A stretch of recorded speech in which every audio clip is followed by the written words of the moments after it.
Hello there, everybody, and welcome to Roll with Advantage. My name is Joe, and welcome to session number 71 of the Explorers of Efera. Very excited for today's session. Just a couple of housekeeping things before we dive into the session. Jamie will be here. Zamir, the character he plays, will be here. He's just probably going to show up maybe in about 30-ish minutes, a little bit late. And then Eric, who plays Oyvind, will have to dip out about partway through the session. Just because, as much as we all wish D&D could be the only thing we have to do in our lives, real life still does get in the way. But that's okay. Real life things happen. And should anything else, come up, we'll just play it by ear. That's the thing with D&D is improvisation. So we got it. And we will go ahead and play it by ear if anything else comes up. So with that, we'll go ahead and roll the intro and then dive into tonight's session of the Explorers of Efera.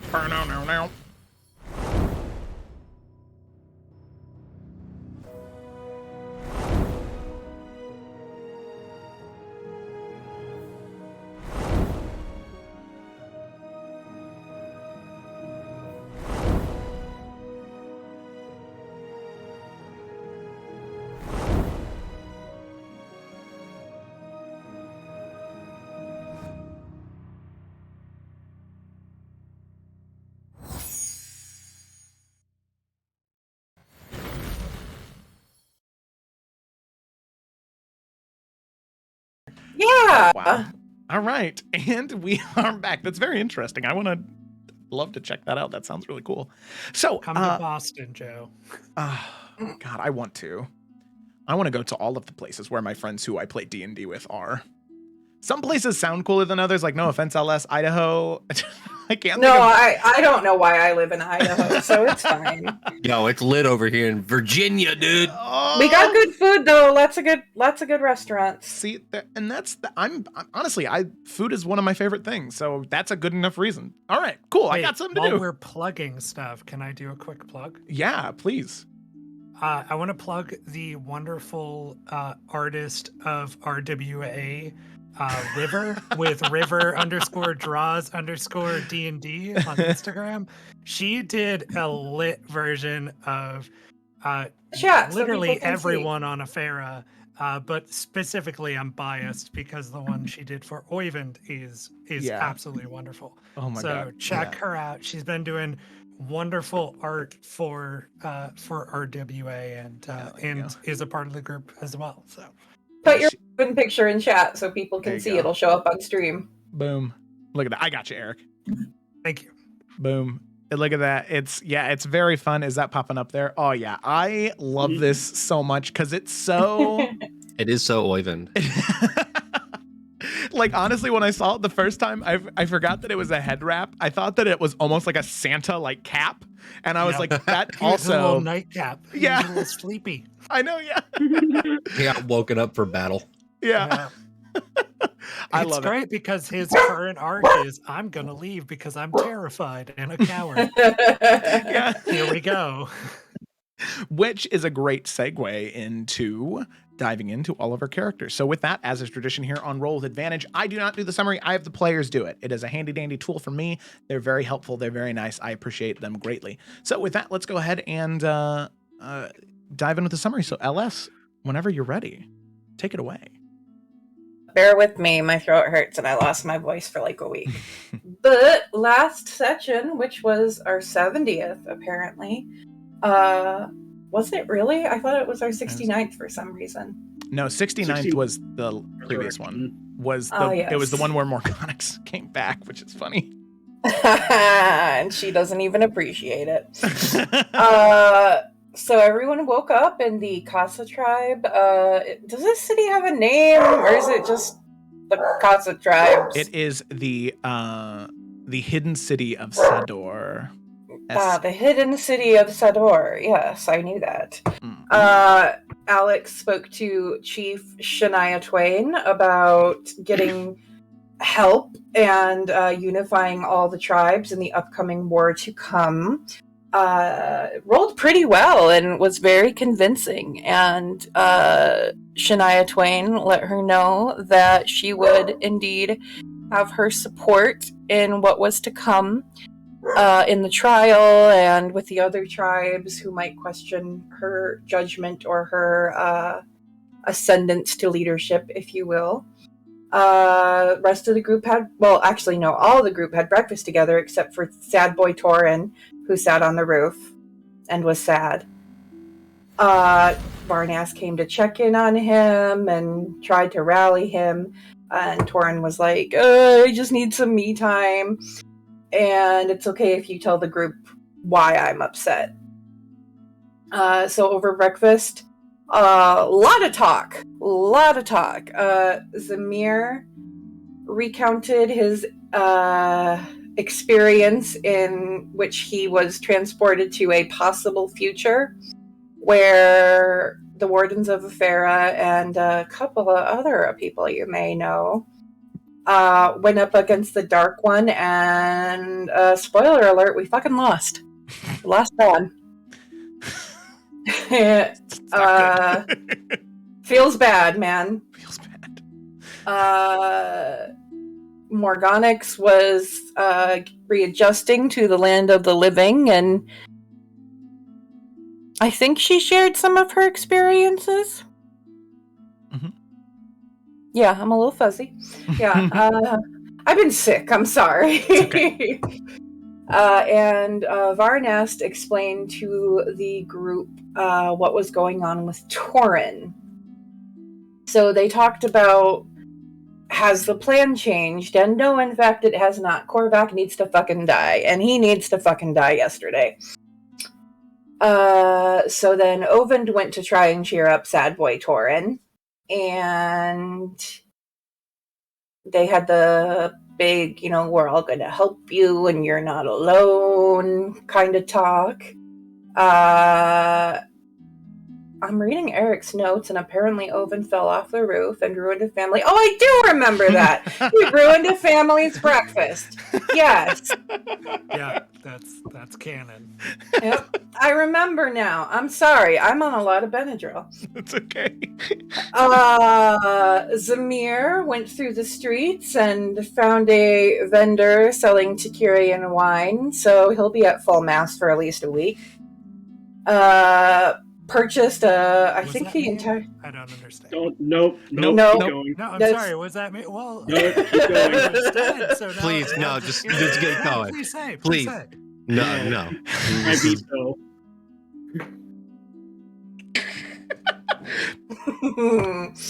So after Zamir got his wine, Yeah, he bought that merchant out and came back and told the group that there are in fact vendors accepting gold. So the group split up. Zamir, Varnast, Torin, and Morganix went into the bazaar, purchased health potions, and went to a smith for weapons and armor, in which we learned that Torin is fucking terrible at shopping. Like, he's that guy that will stand in the checkout line for 20 minutes when there's a line behind him of oh, do I really need this? Or which one of these bags of chips do I want? yeah, Torin and Jonathan. I just want to clarify both of us. So that was a thing. But he did eventually make up his mind and commissioned some shiny new items to be made from his dragon scales. In Eric's notes, it says drain scales, and I would really like to know what that is. Unless it involves a shower drain, because that sounds gross. Well, it's like the full mass thing. I can't explain it, but do you really want me to? Yeah, if you know, you know, I guess. Fair enough. Is this how we're starting? Okay, cool. Yeah, Yeah, at fair full enough. mast, John. We're starting Yes. at full mast. Hey, you asked me to read the summary. I'm not gonna do Thomas' voice, but I'm gonna give you an experience. Get what you pay for. Mom picked up. I'm scared. Varnast did he get new armor or a shield? He got something shiny. Got a +2 shield. You got a +2 shield. So yeah, what ridiculous number is his AC at now? 23 base. 35. 23, yeah. So everything we fight from here on out is going to be able to hit like crazy, and it's all Varnast's fault. True. Then Ovind took Alec on a sort of trust me Aladdin mission, except like dad vibes. and encouraged her to debate in political forum and win the people to her side. And they shared a very lovely moment. And now he's going to push Alec off that metaphorical dock and let her learn to swim. Or die. Well, and that was session 70. That indeed it was. So with that, we'll go ahead and pick up right there, as that is indeed where we left off. Our group of adventurers had split up in several different directions in the hopes of finding some things that they had been searching for. Some of the party gone off shopping for weapons and armor, some alcohol, but Alec and Oyvind went off in a different direction. As LS said, hoping to find some area to do some type of political debate, to join a forum, to establish herself as a voice to these people, and a voice that should be respected. And the two of them find exactly that.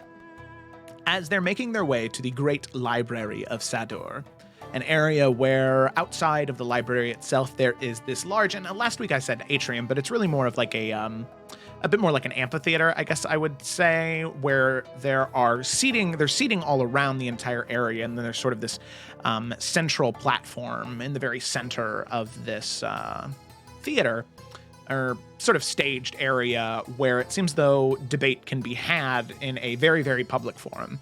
And for the most part, scholars are just sort of sitting around within the seating area, talking back and forth to one another, and the two of you, Alec and Oyvind, you approach two individuals in particular. The two that seem to be in the most heated form of debate, where they're not yelling at each other, but you can definitely tell the two of them have been going at this for a while. As you hear thusly. So, for one, you see the two individuals. One man, seemingly of gnomish origin, where he has this sort of deeper brown skin, long black hair that is pulled back into a very, very tight bun on the back of his head, and then a trimmed beard and mustache with sort of these dashes of gray. And you can see this older gnomish man speaking back and forth with what looks to be like an elvish woman, but this woman is a bit younger, and she has these sort of like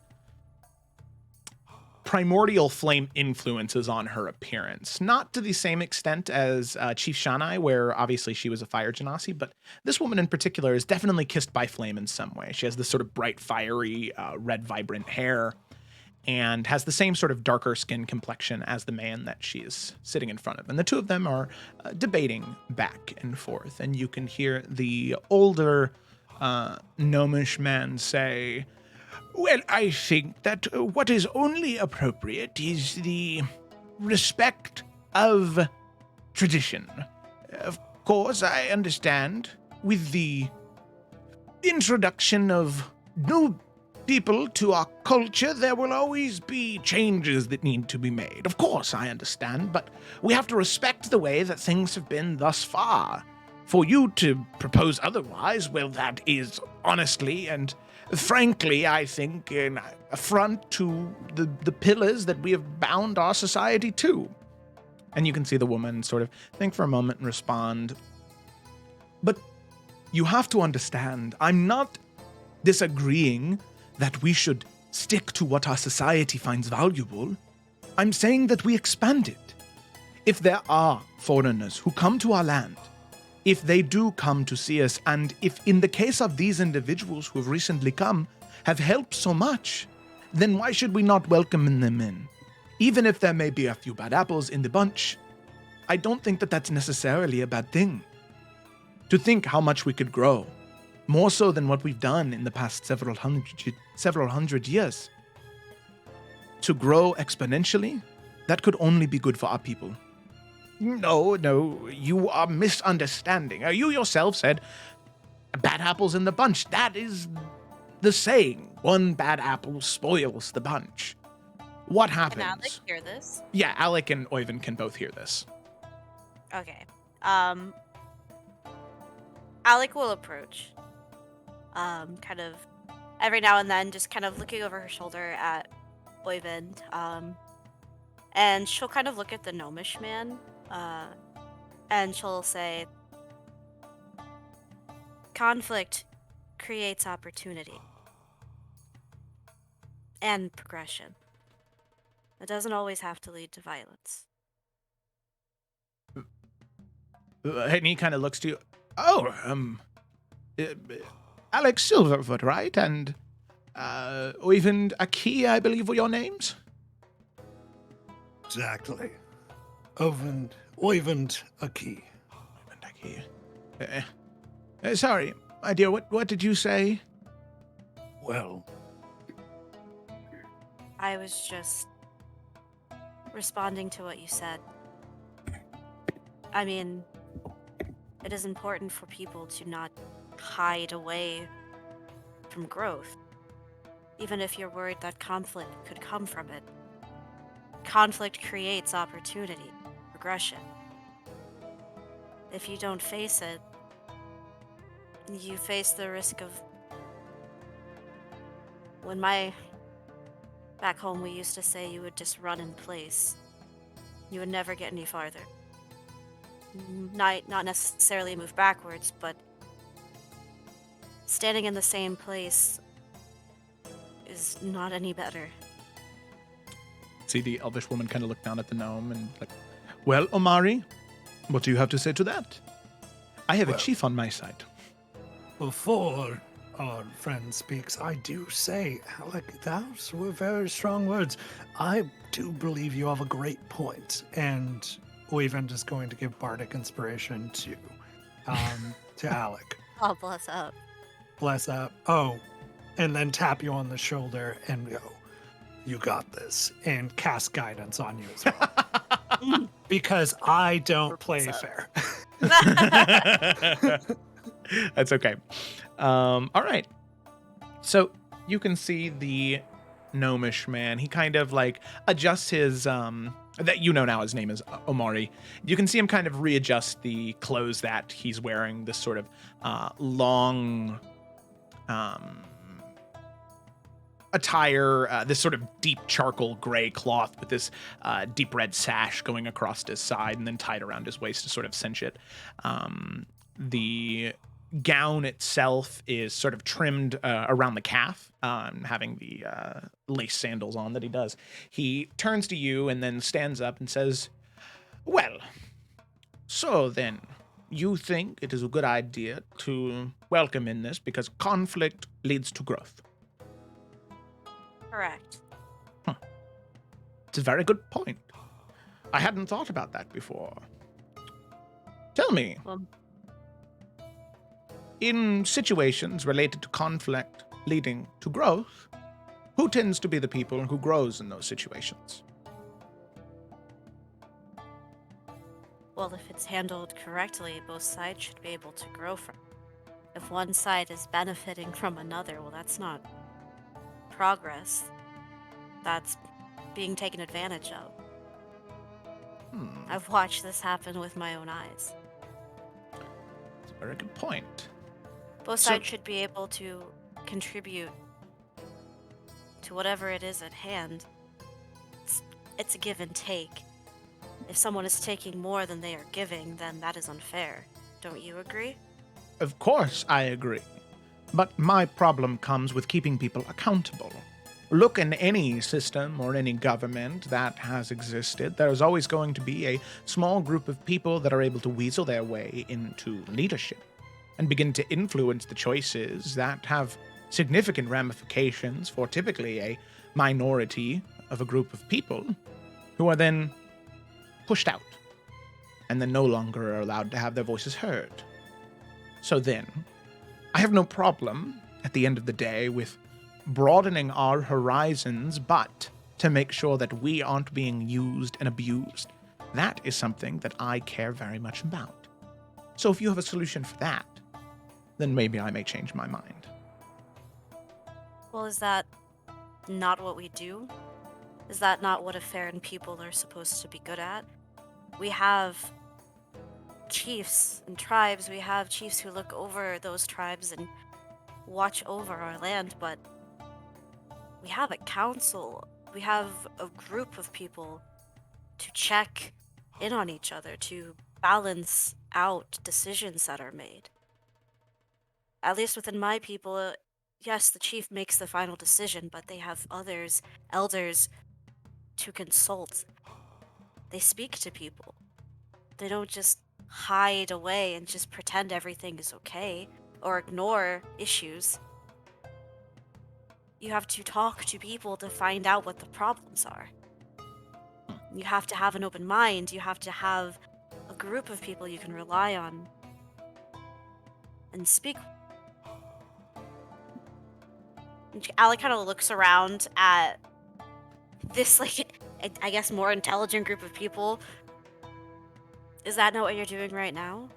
You're consulting people with your ideas and getting feedback? See, Then you there's can a- take what you've learned here and apply it elsewhere. And as Alec is talking, she's kind of like switching between common and elvish because I feel like she's throwing out some big words, and those are only big words she would know in elvish rather than common.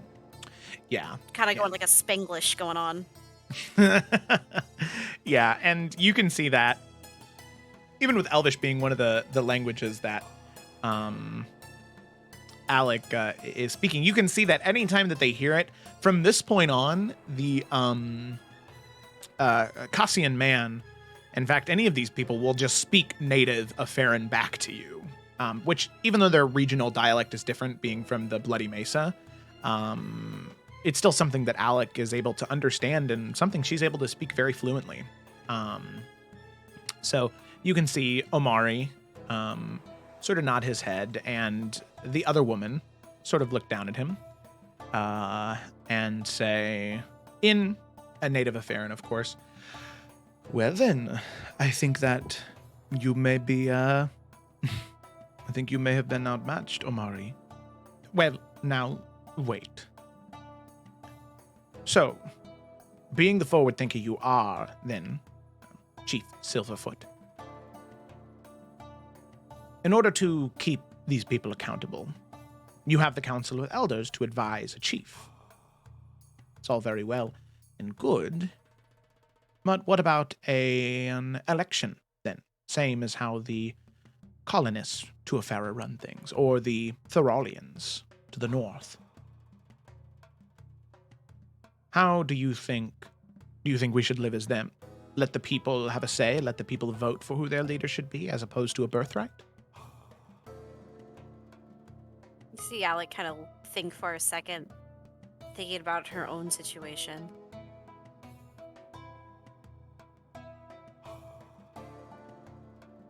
I don't think that there is one single answer to that question. I think that it very much depends on the who and the where. If a group of people feel as though someone is unfit to lead, and there is a majority that feels that way, then something must be done. I also believe that, at least in our case, my family has been chief of our people for quite some time. Some of us have made very big mistakes. Others have changed our lives and your lives for the better.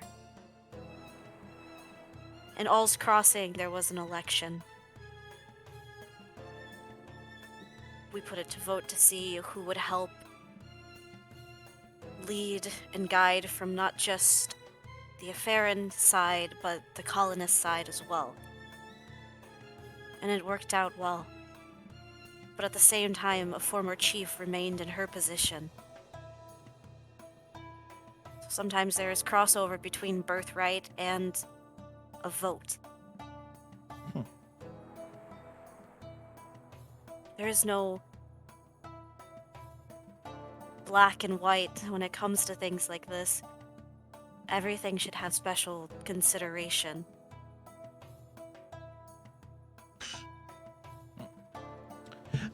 Alec, go ahead and make a, I'm going to go ahead and say a wisdom check. And go ahead and you have your guidance, which I believe is a D10 at Oyvind's level. Oh, hell yeah. Well, I'm sorry. guidance is I'm D4. dying. Could you say that Bardic one more is time? D10. What am I No, rolling for? I meant inspiration. You're good. You're good. Yeah. You have guidance, which is Oh. a D4, and Well, I then rolled an 8. you have bardic inspiration if you want to use it, which is a D10. Okay. Well, hold on to my inspiration. Go to roll my D4.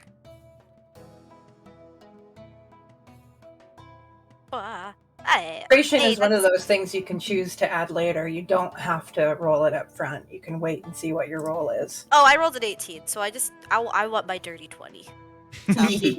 Well, it's a wisdom check, so it'd be 22 then. Oh, bless. Thank you. Yeah. Sorry, I didn't hear that first part. No, you're good. You bring up a very good point. But as good of a point as that is, I suppose it does very little to aid our current issue. Which is what? Well, the idea of opening ourselves up. Of course, we can establish envoys, people to talk back and forth with different individuals of power to try and keep them accountable. And then here, between the natives located here and in the other areas, there are many moving parts. And many moving parts means there's so many places where a mechanism can go out. Something can break and stall the whole system. The problem I have with expanding ourselves and doing so openly is, without taking anything else into account, we leave ourselves vulnerable. You, Alec. The Silverfoots are renowned warriors, same as your ancestor Eliza was, same as I heard of Logan Silverfoot, and same I hear of you. Warriors. Would you, in order to get closer to an enemy or ally, leave yourself so wide open and exposed? If you knew that potentially an ally could decide to use that opportunity to their advantage by stabbing you in the back? I agree with you in what you just said. But I'm just worried that if we expose ourselves, someone could abuse that.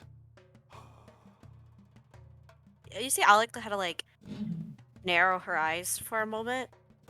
Mm-hmm. I think you are thinking about this in a very wrong way.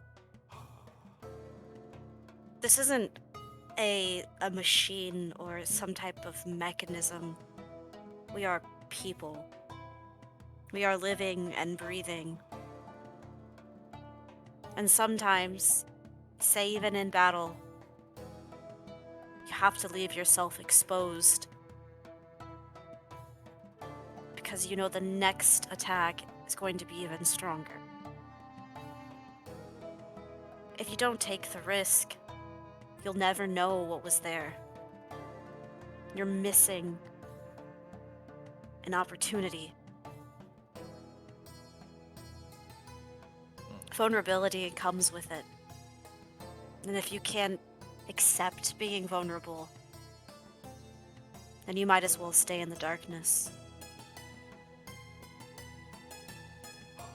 You can see him narrow his eyes slightly, and I'd like you to make one more wisdom check.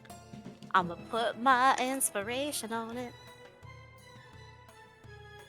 It's a D10, you said? Mhm. Alright, I rolled a 14. But a D10. I have a D10 on me. I have an odd assortment of dice, but never the ones that I need. Ooh. What? 14 plus 7. Go. 21. Thank you. And So, then yeah. that was a wisdom check? Yes. Sorry. Wisdom plus 3 to that. 24. Okay. All right. You can see Omari, Uh. speaker. He sort of nods and says,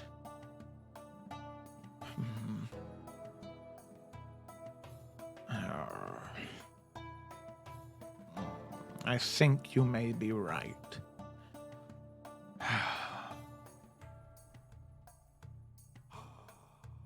been thinking of this too simply. I myself have always prided myself on trying to understand the complexities of a situation, understanding they're not so black and white. But in all honesty, this is one of the most complex problems that has presented itself to our people in a long time.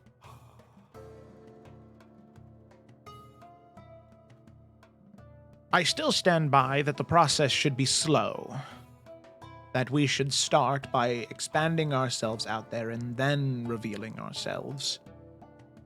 But should we expand, should things grow, and should that go smoothly, I suppose then I must concede to the ideas of Chief Chief Silverfoot. She makes a very good point. And before you say anything, Asima, looking to the elvish woman, she's the one who convinced me, not you. You can see the elvish woman kind of smile and nod and say, "Of course, Omari. Thank you, Chief Silverfoot." Alec will nod and put her fist to her chest. The other two will do the same and give a slight bow. And Omari will look to you and say, "It was an honor meeting you, Chief Silverfoot. I will be sure to add this interaction to the archives.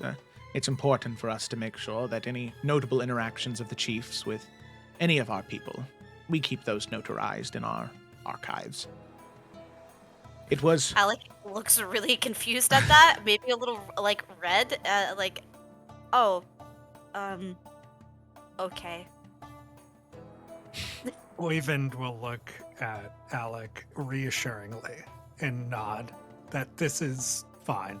Yeah, and Alec would have been This is a totally thing. translating also the things that Oyvind Yeah. was saying. Aw. Yeah, for sure. But yeah, she'll look over at Oyvind and kind of nod, and then look back at the little gnomish man. I'll speak more clearly. I'm going to write down what we said because I believe it's important for other scholars and for any other chief who comes to visit our archives, that they may know where you stand on these issues. Thank you. I'm sorry. Omari, may I correct you? You said that the process currently would be slow, but my dear friend purchased Kyrian wine. Are the hands of this tribe not outstretched far enough to reach into the pockets of other nations? Is that already not a form of interaction? Well, they are. Yo, Alec is grinning. That's how that shit's done. Okay. They are, but as of right now... But what? Do you not enjoy the Takirian wine and I'm sure other festive things you get from other nations underneath their nose without paying taxes, I'm sure, due to the fact that there is no clear representation of the individual? Yes, the imports are nice, and having no need to pay taxes on these particular things is been advantageous for the finances of our people. I prefer to think of it as restitution for wrongdoings in the past. Oh, of course you would. Because you're not allowing those individuals to represent themselves and their forbearance of forgiving whatever actions or things unbeknownst to them, you are thus just taking advantage. Are you not? Taking advantage? We are merely being cautious in interacting with those people who may have done us wrong in the past. There is a difference. You're stealing from those who stole from you. Yes. Well, that seems to be a very black and white way to put it. Alec just kind of laughs at him. I do see. apologize. I mean no offense, but say that the times were coming and those individuals that you were profiting off of, lack of a better term, and that nation, Takira, or any other nation, were to be downtrodden by war of a outside force, such as what is happening in Efera. Now, your interaction with the other tribes could prevent such demonstrations of overrule by forces that are at your doorstep. But yet, you take from these individuals, but if they were ever to need your aid, would you ever give it? I suppose it would depend on the situation.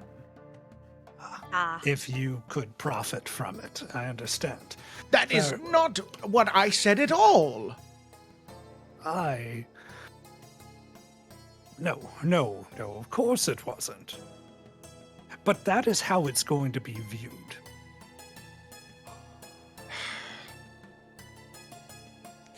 Oyvind, go ahead and make a persuasion check. Alec is gonna I'm gonna say with advantage because that was good. and kind of whisper, I did not know you could kill someone with just words. We've never had a bard in the party before, that's why.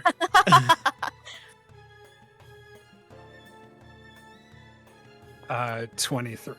Oh my goodness gracious. Spicy. Whew. Oh, well, that's good because that first one was a natural one. Yeah, it was. So glad for an advantage. Okay.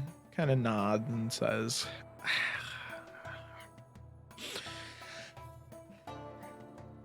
I would like it to be known, Asima, once again that it was not you. Oyvind, Aki, you make a very good point on the matter. Looks like we will have to write this down too then. Alex smiles. It will be notarized in the archives. And I will make it known to Chief Shanai that a portion of the scholars agrees with truthful and public communications with the nations of the world.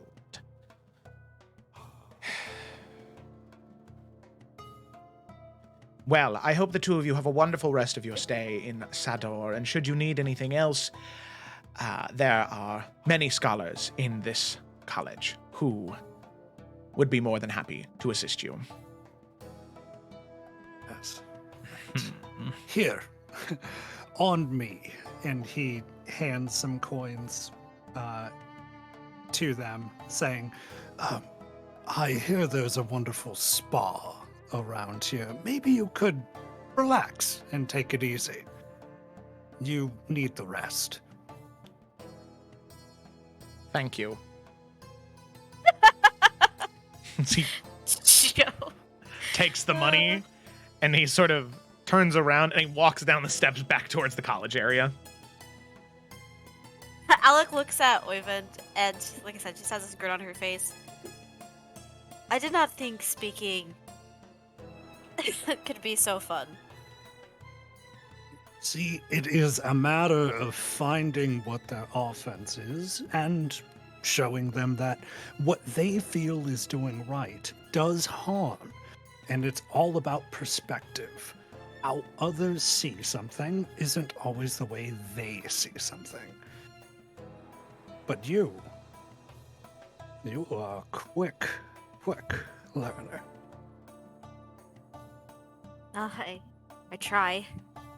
I feel like I have not a lot of time to get it right, so... But thank you. I hope that I can be as quick as you, and that was really something. I merely listened to what you had to say, listened to what he had to say, and learned a great deal. Well, from your translations, obviously, but the truth is that I have plenty to learn myself from you as well. Now, We really got him, didn't we? Alec kind of laughs.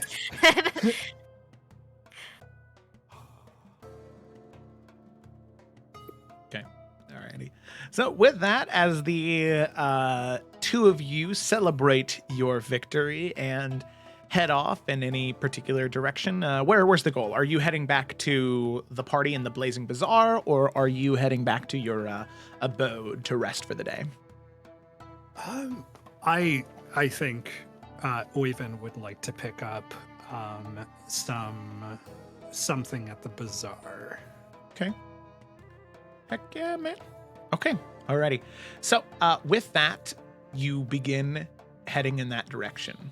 Heading into the bazaar, there is a great deal of noise and interaction back and forth as you get closer and closer and closer, approaching this area of festivity and lively music. As you make your way back to the bazaar, bringing back them old hits. Here it is. Oh, yes, suck the bop. Yeah! All right. So with that, the two of you head in that direction, as probably right about at that moment, Morganix, Torin, there we go, Varnast and Zamir are exiting out of the blacksmith in that current moment, the forges of Albar, where Chief Shanai had been working and instructed Oyvind that, or not Oyvind, why do I keep saying that? Instructed Torin that she would construct his hammer and shield and would hopefully have it done before they leave. Guys, I'll meet you back here. I have to run back to the room and get the dragon scales. Okay? I'll be right back. I think he's gonna run back to the room. Torin, you sprint. Checks out. Yeah. Oyvind and Alex just see Torin just as he's passing. Oh, hey guys! Just running. Bye, Torin. Oh, okay, bye. You walk by. All right, so yeah, with that, you see him run by as the two of you eventually make your way back to the rest of the group. Joe, she had said the armor would be like 4, 5, 6 hours in that area, right? Yes, so it was the hammer and shield. He's not getting the armor. Right. Yeah. Is that amount of time long enough to brew any healing potions? If you're making simpler healing potions, yes. Anything more complex than like a greater, probably not. So a greater is on the table? Yeah. I would say maybe 1 or 2, depending on your rolls. Morganix would like to try that. She doesn't have anything else to do, so she could just go back to the room and set up her stuff and try to make it happen. She still, she had 200 of all her alchemical ingredients. She had 250 gold worth of magical healing ingredients that weren't disintegrated because they were magical, right? Yep. Mm-hmm. Okay, so would that be enough?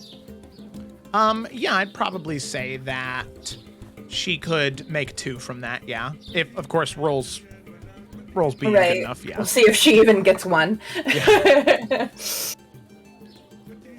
Is that okay? Yeah, that's fine. So go ahead and make a alchemical tools check.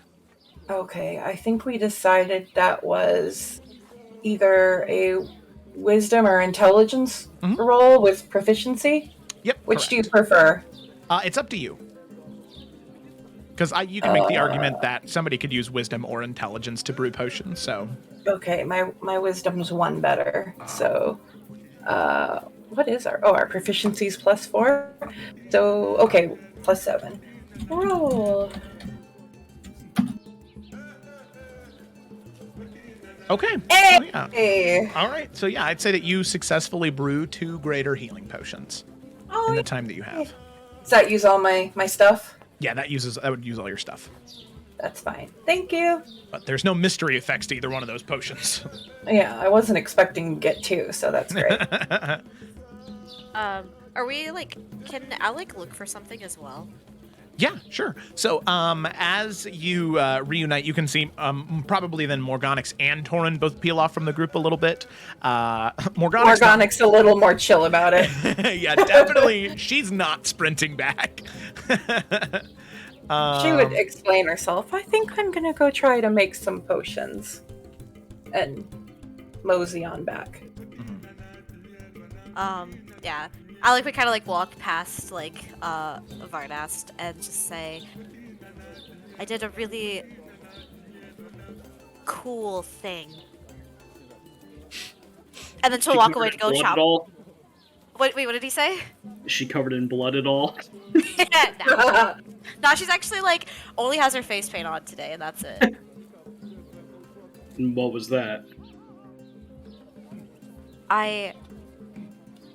Okay, so Oyvind took me to a place where people were talking about a lot of things. And I also talked about those things. And she's like nodding very like excitedly. I took Alec to the forum to debate. Oh. And it went well, I take it? Yes. If I had my sword, I would have run him through, but instead with my sword, I did it with words. Varnas gives a slower nod at that. Like, okay. I think you might have missed the point a little bit, but okay. He doesn't say that, but... That is why weapons are not allowed in council meetings and at debates. It's what we covered on the walk back. Ah. Right, but I think I made some very good points on why the people here should not be afraid to reach out to us and to the Kanjiato tribe, and for them to be more open and welcoming to outsiders and maybe even expand. Well, it will take time, but hopefully you've planted a seed that will grow some good fruit here. And Alec is kind of like looking at you very intently, Varnas. Like, it's almost weird how much she's like staring directly in your direction. It's like she's like looking for something in particular. He like looks behind him for a second to see if there's like an enemy there. Like turns back. You alright? Yeah. I just wanted you to know that. Well. Sounds like time well spent. Good work. Eye contact is really important. It's also what we talked about. Alec just kind of... She perks up and smiles when Varnas says the good job bit. Okay, Yeah. I'm going to go and find something. I just wanted to share. Do you need any help or are you fine? I think I'm okay. I'm not sure what I'm looking for exactly yet. Oh, sorry, before you go, just, Torn had some, special order made, so apparently we're gonna be staying one more night here before we head off, but I think we should leave first thing in the morning. Whatever's coming for us, I don't want anyone here getting caught in the crossfire. They've done enough for us. Question, are you guys still, like, in the bazaar? Yeah. They are. Yeah. Okay, yeah, you just see Torin run past you with a bag. Oh, hey, guys! Hi, Torin. Okay, bye again. Ornas picks up one out of the bag and puts it in his pocket. I agree, though. We need to leave as soon as possible. I don't want to bring any conflict here, especially if people are hunting us. Well, I would say finish your shopping and then we'll take a day of rest and we'll get going first thing in the morning. Alec will nod and kind of quicken her step to kind of go off searching for a certain thing. Well, I'm gonna be heading back. What about you, Oyvind? I need a weapon made. Okay. What? I mean, he points to the blacksmith shop he just came out of. Right spot. I am anticipating that I will see my daughter soon, and I want something specially made for her. Well, Something that protects from scrying. He just smiles at this thought. Well, she's already got her plate pretty full, so you might need to pick it up on the way back. Maybe I can find somebody else. Or a different kind of weapon. Maybe something a little bit more unique. Something that I'd be able to grab more quickly. Well, can't hurt to ask, right? Alright, well, I'll let you go, but we'll see you back at the house later. Yes, absolutely. And if you need a rest, I hear there's a great spa.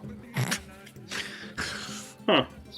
Just avoid a very angry no.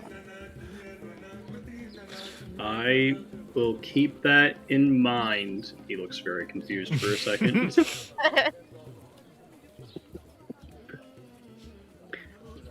Okay, bye. And he'll leave. at about that moment, as Varnas leaves, Torin walks out of the Forges of Albar after dropping off the dragon scales to rejoin the group. Oh man, I don't think I've run that much in a long time. How's it going? Going well. I watched Alec murder a man with her words, but he is still alive. He's just in a lot of hot water. Literally and figuratively, I'm sure. Wait, how do you... He looks at Alec, looks back at Oyvind. How do you murder someone with words? I can teach you, and it's a lot of fun. Oh, you're still here, Alec. Yeah, I'm still here. By the way, I'm actually gonna go find something now. Goodbye. Sorry about that. Was he not there? Alec was like wandering around and ended up walking in a circle. And just I'm sorry. My brain's still a little fuzzy. I'm so sorry. No, that was a funny moment. It's like that fucking thing from The Office.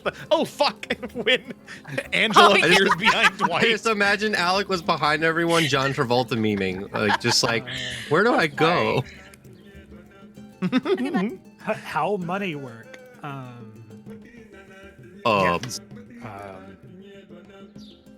Yes. What do we? Where is everyone? Where is everyone?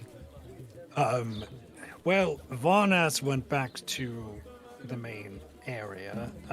Zamir is probably getting drunk. Morganix I did not see. Alec is going to purchase something and is being pretty quiet about it. And I'm looking for a weapon to buy for my daughter. A weapon? Yes. What kind of weapon? I want to look for a sword, something ornamental, something that cannot be scryed upon, and something that is powerful. You see, the weapon that she inherited was from me and my ancestors, and I want to start a new tradition and show her that I am okay with her being a warrior. By doing so, I want to purchase her a weapon. And Torin puts his hand on Oyvind's shoulder and says, "That is so sweet." Thank you. I hate to tell you this, but Chief Shanai, yeah, Yes, very good. She's busy. She's the blacksmith. Did you know that? No, but I'm sure now you there do. may be. Well, thank you so much for that piece of information. I learned something. Of course. Of course. Very well. Do you want to go debate? No. I'm just kidding. No, absolutely. No, I actually never. I would never want to do that. Fair enough. Yeah, not Yeah. for everyone. Well, I'm sure someone else sells a weapon. I don't know if you've seen any cool-looking ornamental weapons here. No, I have not. Very well. Well, I am on the hunt then. And Are you sure you want to? You want me to go with you? I just found out I'm really bad at shopping, so I'd probably slow you down, but I can go with you if you want. This is why we talked about not having you go debate. Right. You're not supposed to say the worst points about your argument first. So, no, Well, I'm just trying to be honest with you so that you know what you're getting into. Very well. I think I can handle myself. Thank you. Okay. It'll Do you be need? nice to be on my own for a bit? Okay. Do you have any weapons on you? No. You want me to bring you some, just in case? No, thank you. I could kill a man with my words.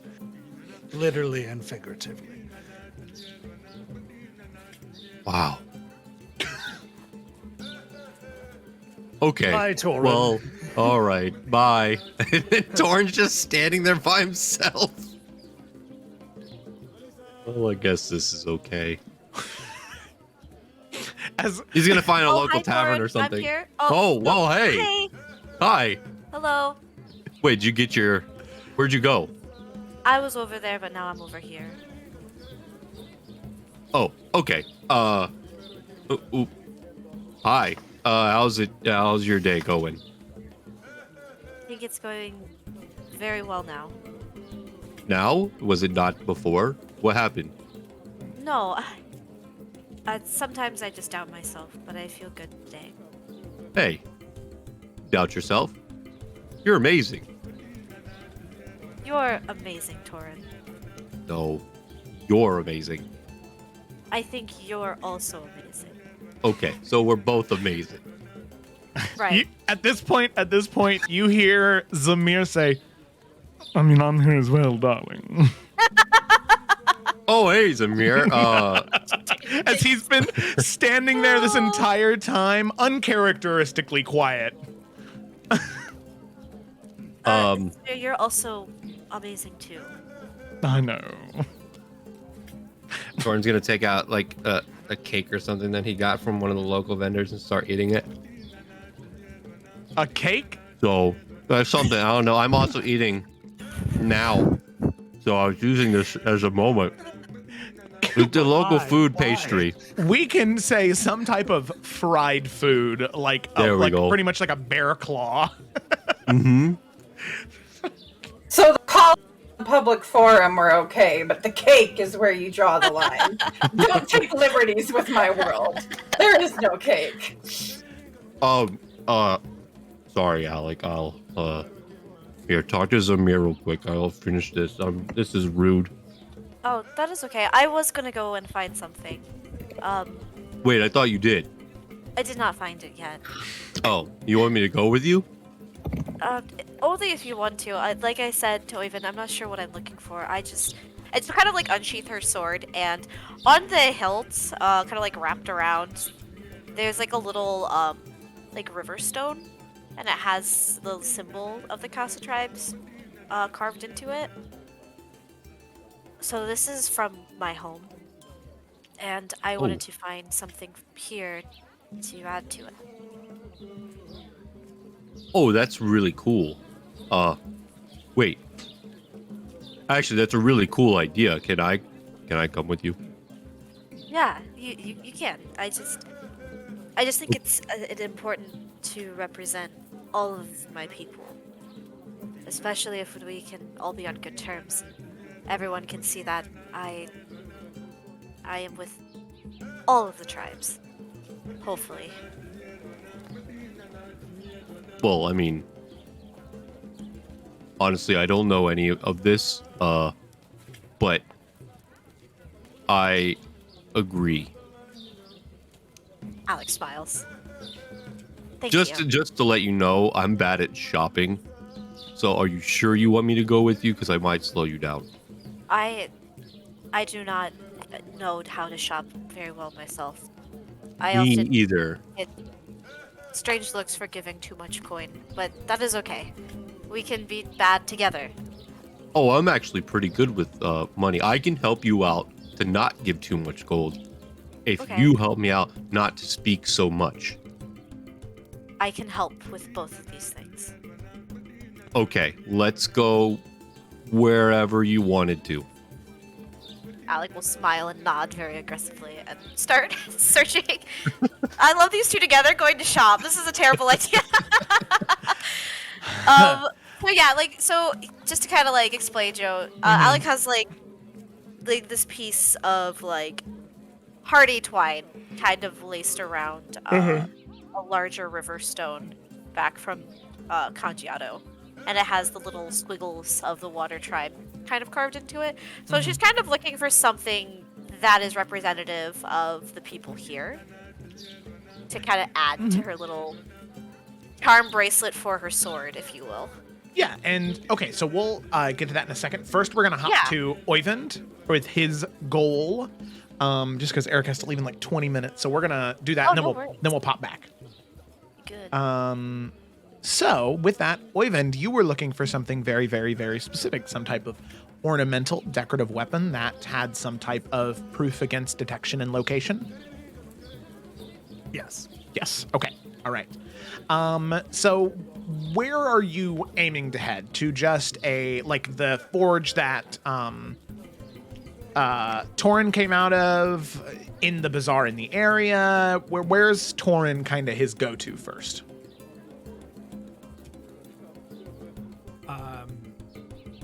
He would actually split from the main bazaar and try to find the lower end of things.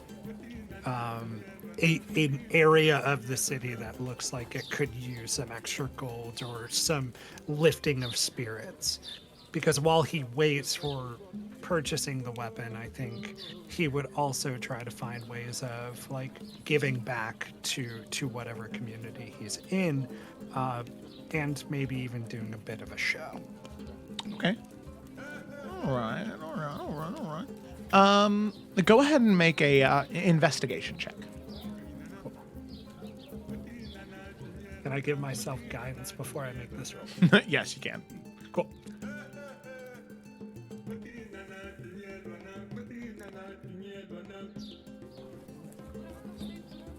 Oh. You said investigation? Yeah. All right. So that's a 13 total. 13 total. Okay. As you begin to move throughout the lower regions of the city, moving away from the blazing bazaar, you can definitely tell that the energy is a little different. There's not nearly as much talking or interaction happening in these parts. This is definitely more of the relaxed area of the city. And the individuals that you find here, while they are not adverse to you, they're definitely not as used to travelers and to strangers as some of the people who leave Sador to go out into the world would be with people who are different. So there are several individuals that just sort of give you an odd look as you're walking through this lower part of the area, a lower part of the city. But you do find a couple of stalls and buildings that do seem to have knickknacks and even some magical items, as there's one place in particular that somebody points you in the direction of that they give you a fair warning. They say, I just want to let you know before you go in there, old man Khufu, he doesn't exactly have the best way with words. He is a little rough around the edges, but depending on what you need, he'll at least know where to get it from, or he might even have it himself. Well, I think we'll get along quite well. Thank you. Of course. Kind of nods and points you in the direction, and you're able to make your way to a small shop that doesn't have a door or anything. It's just like shreds of linen and silk that drape all the way down to the ground. These bright blues and purples and reds and golds as you sort of move your hand through it and duck underneath the doorway as it's a little too small for you Entering into the building, you can see what looks to be a very nice area, very clean, very well kept. And you can see what looks to be an older elvish man. Very, very old. And a little bit more broad, a little bit more wide. But his ears aren't exactly all the way as pointed, his frame not nearly as lithe. You assume that there must be some type of, probably a half-elf at that point. Very old. Wisps of sort of like balding gray hair drag down from around where his like temples are in the back of his head, not very much hair on the top. Wearing very nice clothes, deep, like tanned brown skin, and these two like golden eyes. As you can see, is a pair of spectacles clipped to his eyes as he's reading a book as you enter, and says, "Hello, may I help you with something?" As he just kind of leaves the glasses on, but closes the book, and he looks up at you as you enter. Ah, yes. Your shop was recommended to me. I hope you don't mind. An outsider in your shop.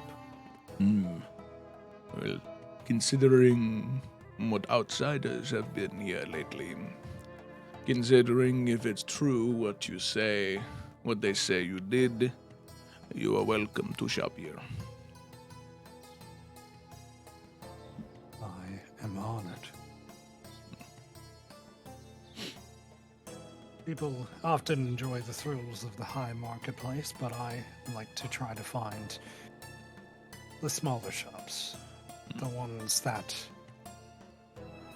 like to be hidden. Very well. So, what can I help you find on this fine afternoon? I need several things.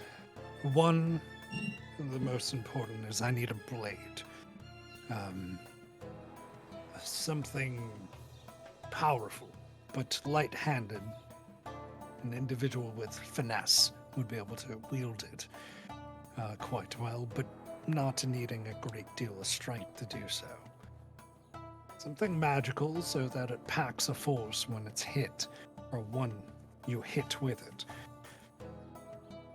And something that prevents individuals from spying on them. Ah. Yes. I suppose, for a group of people like the ones you are accompanied by, you must frequently have people trying to gaze upon you. It only makes sense. Well, to be candid with you, it's actually for my daughter so that I can't scry on her. You see him kind of like, his eyes narrow, as he kind of like squints. Listen, I think I may have something that is what you need, but I think the cheaper option may just be to not do that. How do you mean? Oh, just don't scry on her. Yes, exactly. Well, I may not be the only person. My daughter is quickly growing to be a pain in some very dangerous people's lives. And I, too, am getting their scorn. If I'm for certain that they scry on me and on them, but also as a gesture of showing trust in my daughter, which I have not been. She did not live to the expectations that I set for, and wanted to make her own way, and I disapproved. But to show her that I trust her, it's more sentimental. Of course, I understand now. So, I do think that I may have something that can generally do what you wish it to. You see, whenever Chief Shanai creates new weapons and armor, those that haven't been sold yet, they move down the supply chain. To the bazaar, they head out into the world. But every once in a while, I try to procure something for myself, just in case there is a denizen of the city that would like to find something to protect themselves. This is what I recently got maybe a year ago. And you see him point over, hanging on the wall, what looks to be a very thin, narrow blade, but incredibly long. You can see that it has this very, very slight curve to it, and it kind of juts out a little bit and then curves a little bit more, sort of like a killage almost. And you can see that it's made from this, what looks to almost be glass. A lot of the same armor and weapons that you've seen in the guards around, but it has these like small sparks that seem to be caught in the glass, like as if like when it was being forged and those sparks were flying off the blade, some of them instead infused into the metal. And he points to it and says, "That right there, it may look heavy, but I can promise you it's as light as a feather. It is a strong blade, magically infused with the forge fires of Albar. Its weapon would be perfect for someone with a more dexterous approach to fighting. So, weapon there. And recently, I saw it in the bazaar, and I thought to make it a gift for an individual, but sadly they are no longer with us. So I decided to sell it. This. And you see him kind of pull out what looks to be a golden chain, and there is a small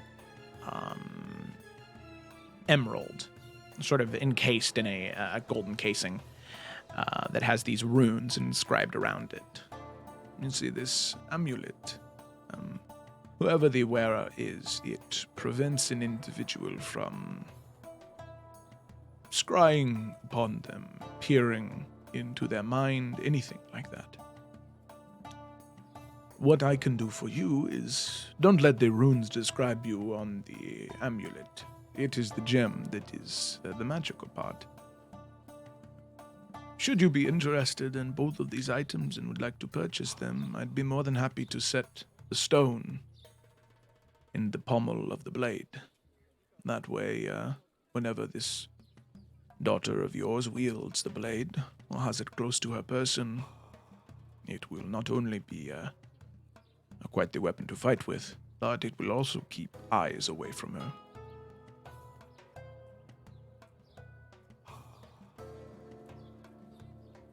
I think that would be something that would be of great use. How long would it take you to set such a stone, and how much would that cost? Well, setting the stone is easy. All I need to do is break open the amulet and jam it in there. But in terms of price, the weapon and the amulet and the cost of the labor, what do you say to 1,750 gold?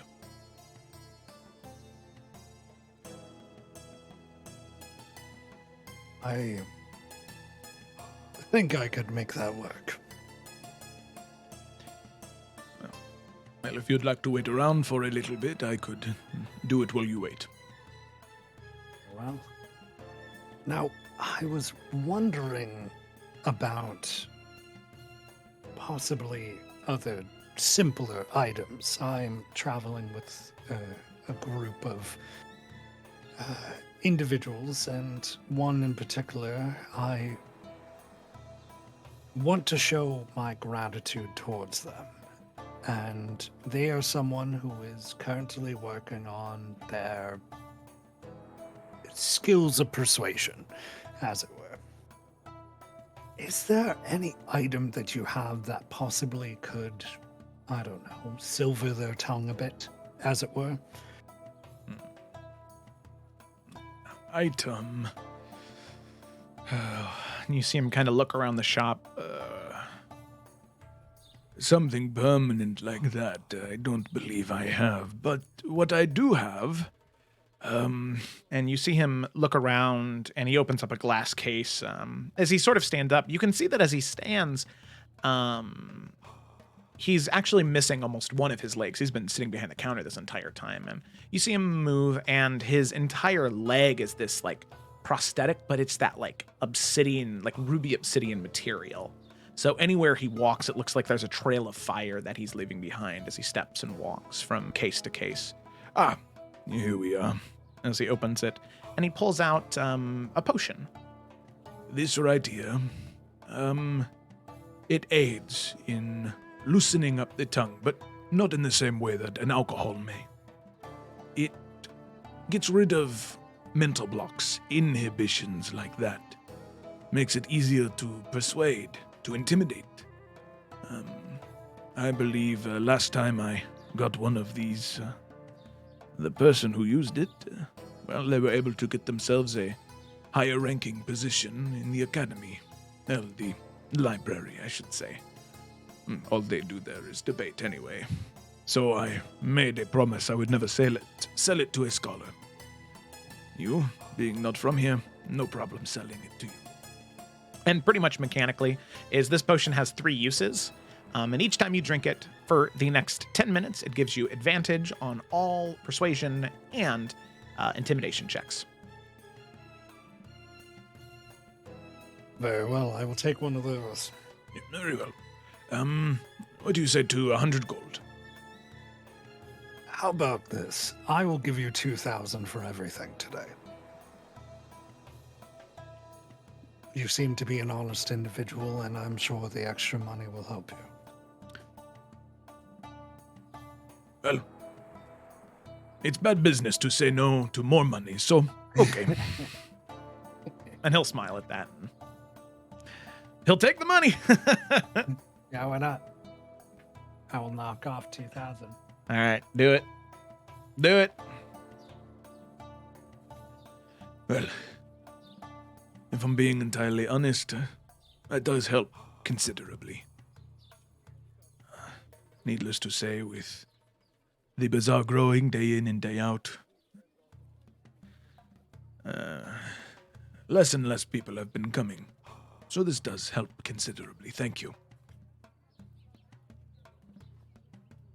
I'm sure that it could. Well,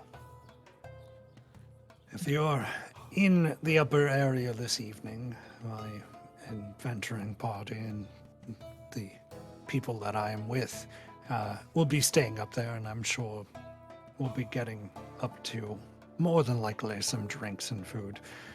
I would be honored if you would show your face. That way I could show my gratitude again. And that way people of the higher area could see somebody to see you, as it were. Go ahead and make a persuasion check. Just being nice to this dude, that's all. Very well. No. He's got social anxiety. Jeez. Well, drink the potion then. Oh, that's perception. Whoops. No. Yeah, it's a good thing you. Okay, 19. All right, sounds good. He sort of nods and says, I will see what I can do. Even though business has been slow, I still do things to keep myself busy, so things I would have to reschedule. I will try. Very well. If you cannot, that is okay. We are just here for one evening, and my gratitude and monetary value, if that is enough, then that is fine. But I do appreciate these things that I am procuring from you for my daughter and my... Well, to be honest, second daughter at this point. She's very close. That is very nice. Well, good luck with your daughter and your other one. And I may perhaps see you this evening if I can get things moved around enough. Well, bring the weapons and things to me if you can. If not, I can always come back down, or you can have them sent up. I appreciate your time. Oh, of course. And Oyvind will walk away. Okay, that. Oyvind, you head out of the area, and with that, heading back to the main bazaar with everybody else, or back to the abode? Fantastic. Oh, Yeah, I think. Okay.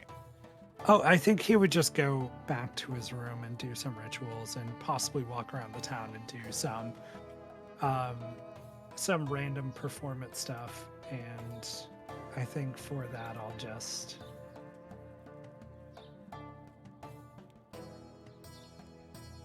give you some random performance checks as he's just running around town performing. Oh, wow. Look at that. 2. He's pretty tired out by this point. Yeah. Well, yeah, he is. by the third hour of the performances, he's definitely getting a little tired. But yeah. And that's all for me. Okay. Yeah. Sounds good. So with that, as we cut back to the rest of the party, Torrin and Alec doing a little bit of shopping, and it seems like Varnast and Morganic's about to have a little bit of a conversation. That's actually where we're going to go ahead and take our break. And we'll be back in 5-10 minutes. So thanks for watching so far, and we will be right back.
Hello, and we are back.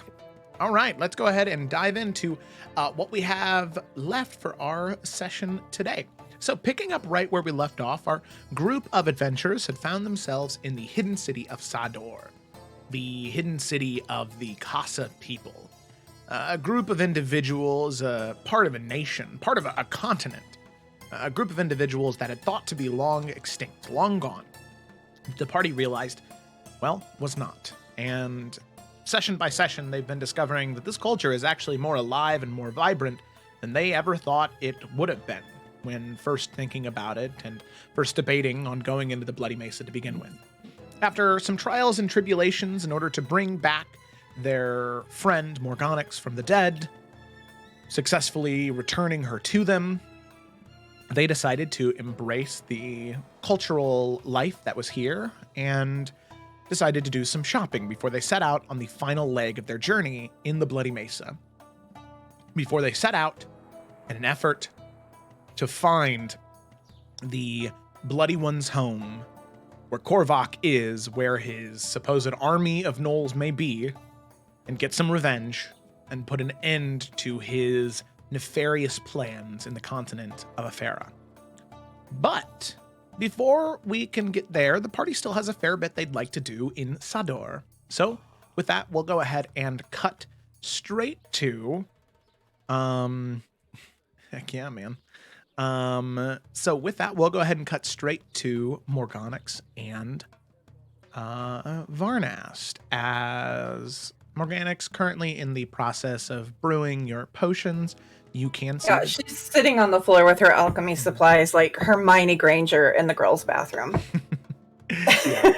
And with that, Varnast, as you get back into the abode, you can see her working away on the floor. And it's up to you of how you'd like to address this situation. Hi. Hello. I was wondering if I might ask you for something. All right. What's up? Couple things, actually. Do you think we'll be leaving tonight, or are we gonna stay? We're gonna have to stay one night to get Torn supplies. I mean, we could leave them and travel through the night, but I don't think that's particularly wise. So I think we rest one more night, leave first thing in the morning. But Okay. open to suggestion. No, that's fine. It's just if we're gonna stay, I think I will take you up on your offer, and if you could please let Duncan know what's going on. They're probably worried. All right, give me a quick second. Okay, thank you. Sending to Duncan. Okay. We are safe. Morganix has been brought back.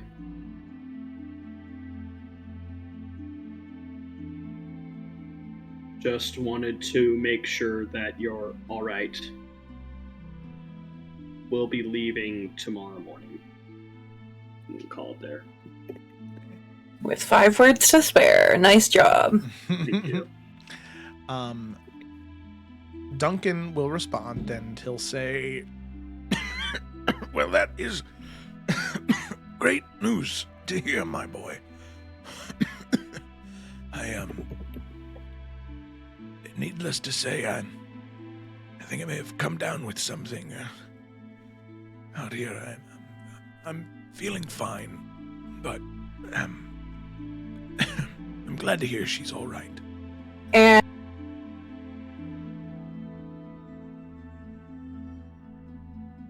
Sorry, did you say something? that was it. No, I thought LS said something. I wasn't sure. oh, I was just counting his words, and I said, and you're done. Well, luckily he was. Varnast will send again.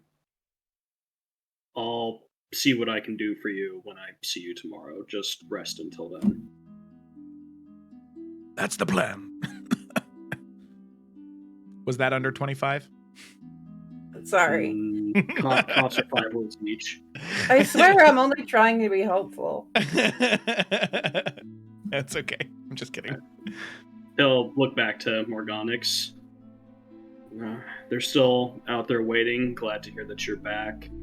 Duncan seems to be getting a bit of a cough, but I'll fix him up with a spell when we see him tomorrow. Okay. I could probably pick up some teas, too, when I'm done here. There was another thing.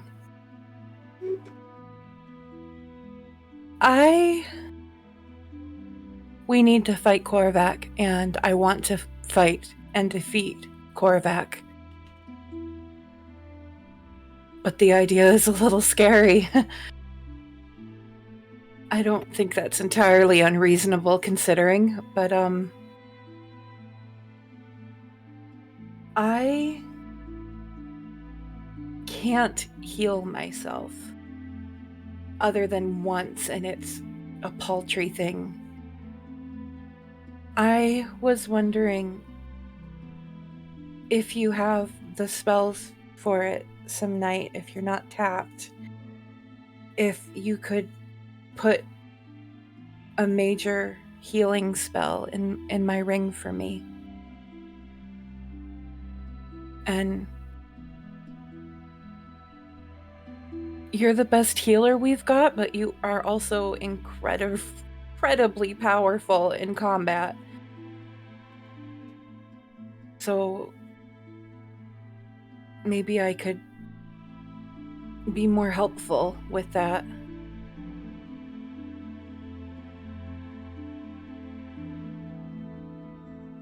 I don't think you need to worry about being more helpful. But if healing is what you want, those are spells that I can easily provide for you. And are you talking like in your spell storing ring? This is Ryan asking. Yeah. So mechanically, how does that work? Just so I can figure out like what Varnast will give you here. She can do up to a 5th level, or like right now, and this is a Joe question, she has a level 2 and a level 3 in there. Can she empty the ring out without actually casting the spells? Yeah, sure. Okay, because she's got a fireball in there she needs to get rid of to make room for healing, and she doesn't want to do that in the city. That checks out. But basically she's like kind of asking Varnast, like she's scared, and it would just, she's looking for a security blanket to try to convince herself that this isn't going to happen to her again. Yeah, that's fine. So I mean, just like between you and me, like what do you want? Like 2 level 2s and a level 1, a level 3 and a level 2, a level 5. Shit. Emergency. I'll be right back. I'm so sorry. No, you're good. You're good. And she let me know about that, so we're good. So we'll just go ahead and, as Varnast goes to cast the spell into the ring, we'll determine what goes in the ring in a little bit. Okay. Just 1 mass cure wounds. Just kidding. I don't know. We'll let that be up to her. Okay. So with that, we'll go ahead and cut away from Varnast and Morganix as the two of them just sort of pause in motion. As we'll go ahead now and cut back to the blazing bazaar and the Torin and Alec situation that is going on out there. So what exactly are you looking for? Well, anything that is small enough to fit around this and symbolizes the Casa troops. So like a pendant? Yeah. Or like a charm, I guess? Anything like that. Okay. I've actually never done this. Can I do a thing? It might help us. It might not. It might not work at all, actually. I enjoy when people do things, so yes. Okay. So, wait. So Torin is going to grab his holy symbol. It's going to start lighting up, and the light's going to transfer into his right hand. and you watch the palm of his right hand start to glow, and then this small little like divine light kind of emanates out of it, creates like an arrow. And I'm gonna cast locate object. Oh yeah. I'm looking for pendants / charms within 1,000 feet. Yeah, there's like hundreds of dings that go off. In fact, it's very like Jack overwhelming. Sparrow's compass right now. Yeah. It's just your head is spinning right now. Okay. So the divine arrow is like pointing to the object, so it's just like exactly like Jack Sparrow's compass, just everywhere right now. And he's kind of turning to each one, like, oh, there's one there, and also there, and he's holding his hand out, and you can see the arrow moving. They're all over the place. Okay, maybe you pick a direction that you like best, and I will follow. Oh, okay. Wait, I'm sorry. Did you say you're looking for penance? I point my hand at him. Does the arrow point at him? Yes, as you've been just 5 feet in front of this guy. Hello, my name is Jabari. If you'd like to buy some pennants or small knickknacks, that is something I can help with. Do you have something similar to this? And Alec will show him her little river rock she has. Oh, I love this. I love this quite a lot. This is of, if I overheard you correctly, from Congiato, correctly? That is correct. Beautiful. Yes, we do have something very similar.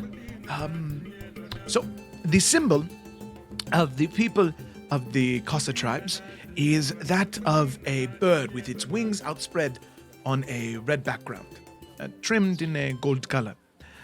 Now, that is the symbol that we choose whenever we go to represent ourselves, but the same can be said for pennants or decorations. You see, and he kind of pulls up a very, very small shard of that black glass, about the same size of the river rock, and you can see that etched into it is this kind of like gold filigree that is in the shape of that bird. This right here is the perfect symbol of the Casa tribes. We pride ourselves on the obsidian rubies that we mine from the mountains, and well, although we now confine ourselves to the mountains, the air and soaring through the skies where we used to live. I will take it. Alec kind of like digs around. Does this guy look like he takes gold or like things? It seems like either or he could do. Definitely seems to be more of a word I'm looking for here. More of a simpler shop. Yeah, there we go. Okay. Alec kind of having been understanding shopping a little bit more, especially how everyone else does it. She hesitates, like she goes into her like pack trying to like find like, you know, different kind of things that she just happens to have on her, but then she realizes, oh yeah, you're supposed to pay with gold. And so she's gonna put, she doesn't, again, Alec not understanding concept of money as well, she puts 50 gold pieces on the table. Did this guy say how much it was? No. Okay, so sorry, as Alec is like pulling out gold and he sees the amount, like just like a handful, he's going to put his Skittle, she just reaches in and just grabs he's gonna put his hand where to like kind of stop her and go, excuse me, fine sir, how much will something like that cost? Well, the obsidian rubies are very valuable. So even for a small pendant like this, it will cost, should you choose to pay with gold, around 175. Is he telling the truth? Make an insight check. Yes. Oh shit. Hey, okay. Yeah, he does seem fairly genuine. Real quick, Torrin, go ahead and make a history check for me. This might be where the real issue comes. Another intelligence, I see. So, is one of the flags Gemma drew? Ooh. Yes, that is one of the flags Gemma drew. Nice. So this is the flag of the Casa people. I love it. 9. Yeah, he may be telling the truth, but this is just a fancy rock. Alec is already like slowly counting each piece one at a time. 1. Would you like a trick for that? A what? trick? A trick to count the money faster. Sure. So, here's what you can do. And he kind of like pulls out his own coin purse and he says, Now, most coins that you find are going to be of one standard size, provided they came from the same place. And it seems like most of the ones you have here have. So what you can do is all you need to do is get a handful and count the one handful. And then you know how much a handful is. So then you can just do one handful, count it, and then keep grabbing that same handful over and over and over again. I'm not the most intelligent person, but that sounds like a lie. You can try if you'd like. I am an honest man. And I know when a person says that, it seems less honest, but it's what I found works for me. Well, you see, I have this whole bag. Because Alec will literally show him her entire bag. Oh no. So I think that you can have this. She'll push the 50. Oh wait, you said it was more. I'll cover the rest, don't worry. Oh, are you sure? I have. Yeah. She shows you the bag, and I think she has like 3,000 gold pieces in there. You know what? Never mind. Yeah. So. Do you need help counting it, or you're fine? You're fine. No, How much was it again, sir? I got. 175 gold. Right. 1, 2, 3. Tori's just gonna look at him and smile as she's counting. And Alec will take her time, counting all the way up to 175. 173. 174. 175. Here you go. Thank you very much. Oh, I'm sorry, I think you miscounted. I can count again. That would be nice, thank you. 1. And she will count again. Did she miscount? no, you're pretty confident you counted right. He just wanted to see if he could get you to do it again. Yeah, man. She's not gonna, like, rip him off of any money. Yeah. Well, She's a good person. if nothing else, you're very thorough. And he you can see him, he like sort of stacks up all the coins and sets them into a small chest underneath a small stall that he's sitting in. Well, here is the pendant for you. There is a little loop on the head that you can string it up to your necklace. And if there's anything else that you would like, I do have other small knickknacks, things that are celebratory of the Casa people. You, my dragonborn friend, you seem to have a stomach of iron on you. Have you ever tried firecrackers? Fire what the? Firecrackers. No. No. What Well, is that? they are a very, very hot snack that many of the people of the Casa tribe, anytime that we are hungry but not for a full meal, it's a nice snack for us. You see, there are special peppers that we grow in the mountains, and they pack quite a punch when it comes to heat. Combining those peppers with some other baked goods, we create a very, very crunchy, very, very spicy sweet treat. Do you have one with you? Oh, And how much? yes, much cheaper. Just 1 silver for a bag. Sure, I'll take one. Well, Bag. Yep. And he takes out like a small plastic bag and kind of fills it. And you can see that they're steaming as he hands it to you. The bag itself is very hot. Nice. Okay. 1 silver. Yeah. Torn's gonna take one out immediately and eat it. Okay. Yeah. So they're kind of like the same consistency of like cereal. So like you could get like a handful of them and throw them. It's kind of like popcorn, I guess is a better idea. Better way to think about it. They're popcorn Okay, can I shaped. ask a question? Yeah. All right. So Torrin's gonna take a handful Yes. and look at the guy. Does he seem concerned? He's there's a small grimace, but he knows that like resistances of dragons, so he kind of like looks at that and he's kind of like, if you insist. I'm gonna take another handful. 2 handfuls at the same time? And he's gonna eat both handfuls.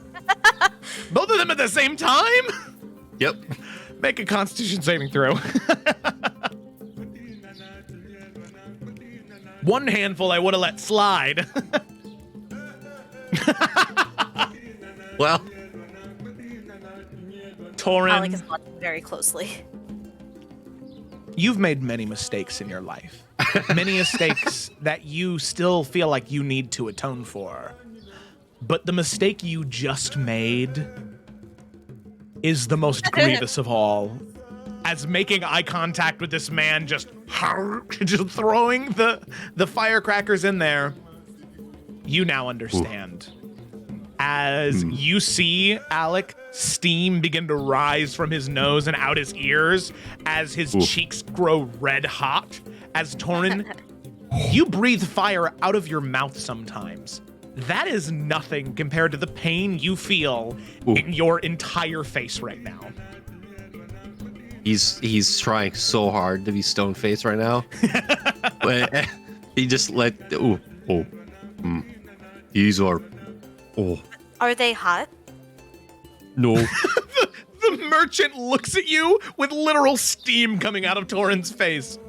But his eyes are watering, so tears running down are also just right off the It's cheeks. so good that you are crying from the taste. Oh, they're so good. Oh yeah, oh boy. Oh gee. If you are enjoying it so much, would you like the drink that goes along with it? Sure. Perfect. It is a chill drink. We call it Switchala. Please. Oh yeah, yeah. How much? 1 more His silver. eyes are closed right now, and he just has his his arm out. What is it? Switchala. No. How much? Oh, 1 silver. Oh, okay. He's gonna try to grab for his pouch, but his eyes are closed and he can't find it. Oh, Alec will help. Alec, please. It's Alec important will to put down know a it. It's full fine. piece. Has Torin touched his face at all? Not yet. Don't touch your eyes. Just curious. No reason. Mm. Okay. Do you want me to make a check? Yeah, you know what? Make an intelligence check. No, you're so mean. Rubs his eyes. Oh, let's go. All right. Torin, you immediately go to reach up to touch your eyes, but then you remember there was one time where there was a guy in Bromsgrove who tricked you into eating hot wings and then told you to rub your eyes because it made the pain go away. You'll never make that mistake again. So you immediately pull your hands away. Yeah, and Alec will do you put down have a the full silver? piece. Oh, it's gold. Too late. Oh, Don't pay it, no. man. The drink. Yes, here you go, Switchala. And as soon as it He's touches gonna your take hands, the drink. the drink Yeah. is cold, even though this area is so hot. He's not gonna drink it now. Okay. But his eyes are still closed. He's gonna look in the man's direction. Thank you so much for everything. Ooh. Thank you. You're and he's welcome. gonna like reach out for Alex, like shoulder to tap her on the shoulder, and like We'll miss. move her shoulder in place for him. Oh, let's go. Oh. Thank you. And Alec will guide Torin outside. Okay. He's gonna whisper, "Are we away from him?"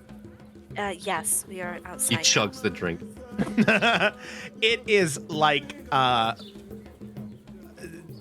fire extinguisher. It is this frothy, sugary, cold, like it has the same consistency of oh geez, what is that? Horchata, where it's like that sort of like thick, milky Oh yeah. yeah, and it has like the hot chocolate? Huh? No, never mind. Okay, it's fine. Shut up. But, never mind. Wrong drink. I think I'm on something else. Sorry. I know what you're talking about. Thank you.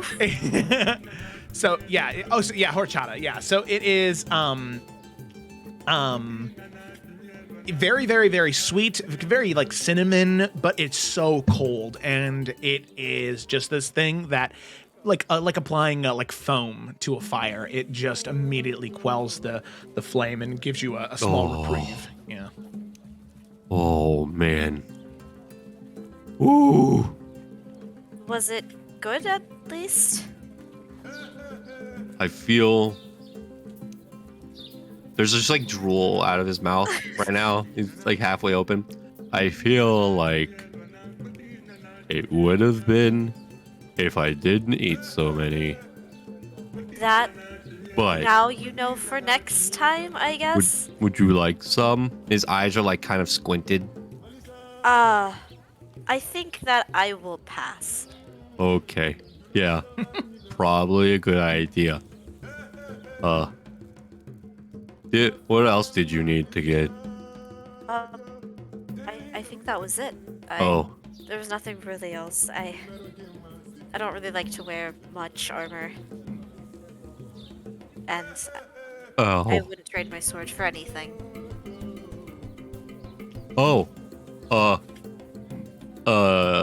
And he's just having like the worst time trying to just compose himself. Okay. Chief Shunai, yes, is the blacksmith. Did you know that? I did not know that, but that is good. It's good to have play many roles in your tribe. She's making me a new hammer and a new shield. Well, that is exciting. Out of the dragon. Out of the dragon? Well, from the scales. Yeah, something like, I don't know how you make stuff out of that. You are going to be a even better warrior, Torin. Actually, now that you bring it up, remember our conversation we had the other day about training? I do. Well, are you busy? Kind of looks around. No. I'm not busy. Okay, hear me out, okay? The others might not like this, but I think it would be fun. I think they have like a fighting pit here or something. I think we should go. We should look for one, right? Yes, we should. I don't have my armor. Why do you need... Oh. Well... Yeah, sorry. I never wear armor. Yeah, you're a lot stronger than me, though.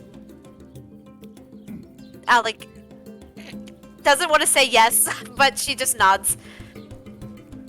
What is your... Okay, out of character, what's your AC right now? 11. Oh, is it really? Yeah, I am not wearing my plate mail. Okay. Well... We could, like, sneak back into the rooms. I could get my armor, and then we can look for a fighting pit. We can fight people. Okay. Let's go. Okay.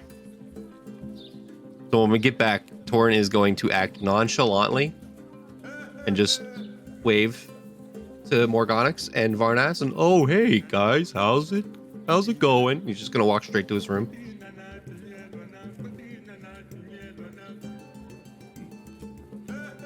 Was that weird? As Varnas and Morgonix, that's the reason why your conversation stopped, because Torin walks back in super weird as Varnas is like, what do you want me to put in it? And then the door, as like Krunk in Emperor's New Groove, he's like, as he's like trying to sneak around. That is the same energy Torin's giving off right now. That was weird, right? Is he okay? Is Ryan here? Nah, just let him be. Okay. You hear metal clanking in his room right now. Oh dear. He comes back out, fully armored. You doing good, buddy? Oh, yeah, I was just, I gotta bring this to Chief Shunai. She needed to take a look at my armor. Oh, that makes sense. Okay. Yeah, bye. Is he getting in a fight right now? I say, looking at Varnast. Hope not. Comes back out to Alec. It worked. They have no idea. Oh, good. Alec is like grinning. All right, let's go. Okay. We're gonna go find a fighting pit. They suspect nothing. Alrighty. So as the two of you head out in an effort to find said fighting pit, we'll They go ahead. probably don't have anything like that. Continue. Sorry. We'll go ahead and cut back to Start one. we'll go ahead and cut back to Varnest and Morganix as the two of you had been talking about what to put exactly in the amulet.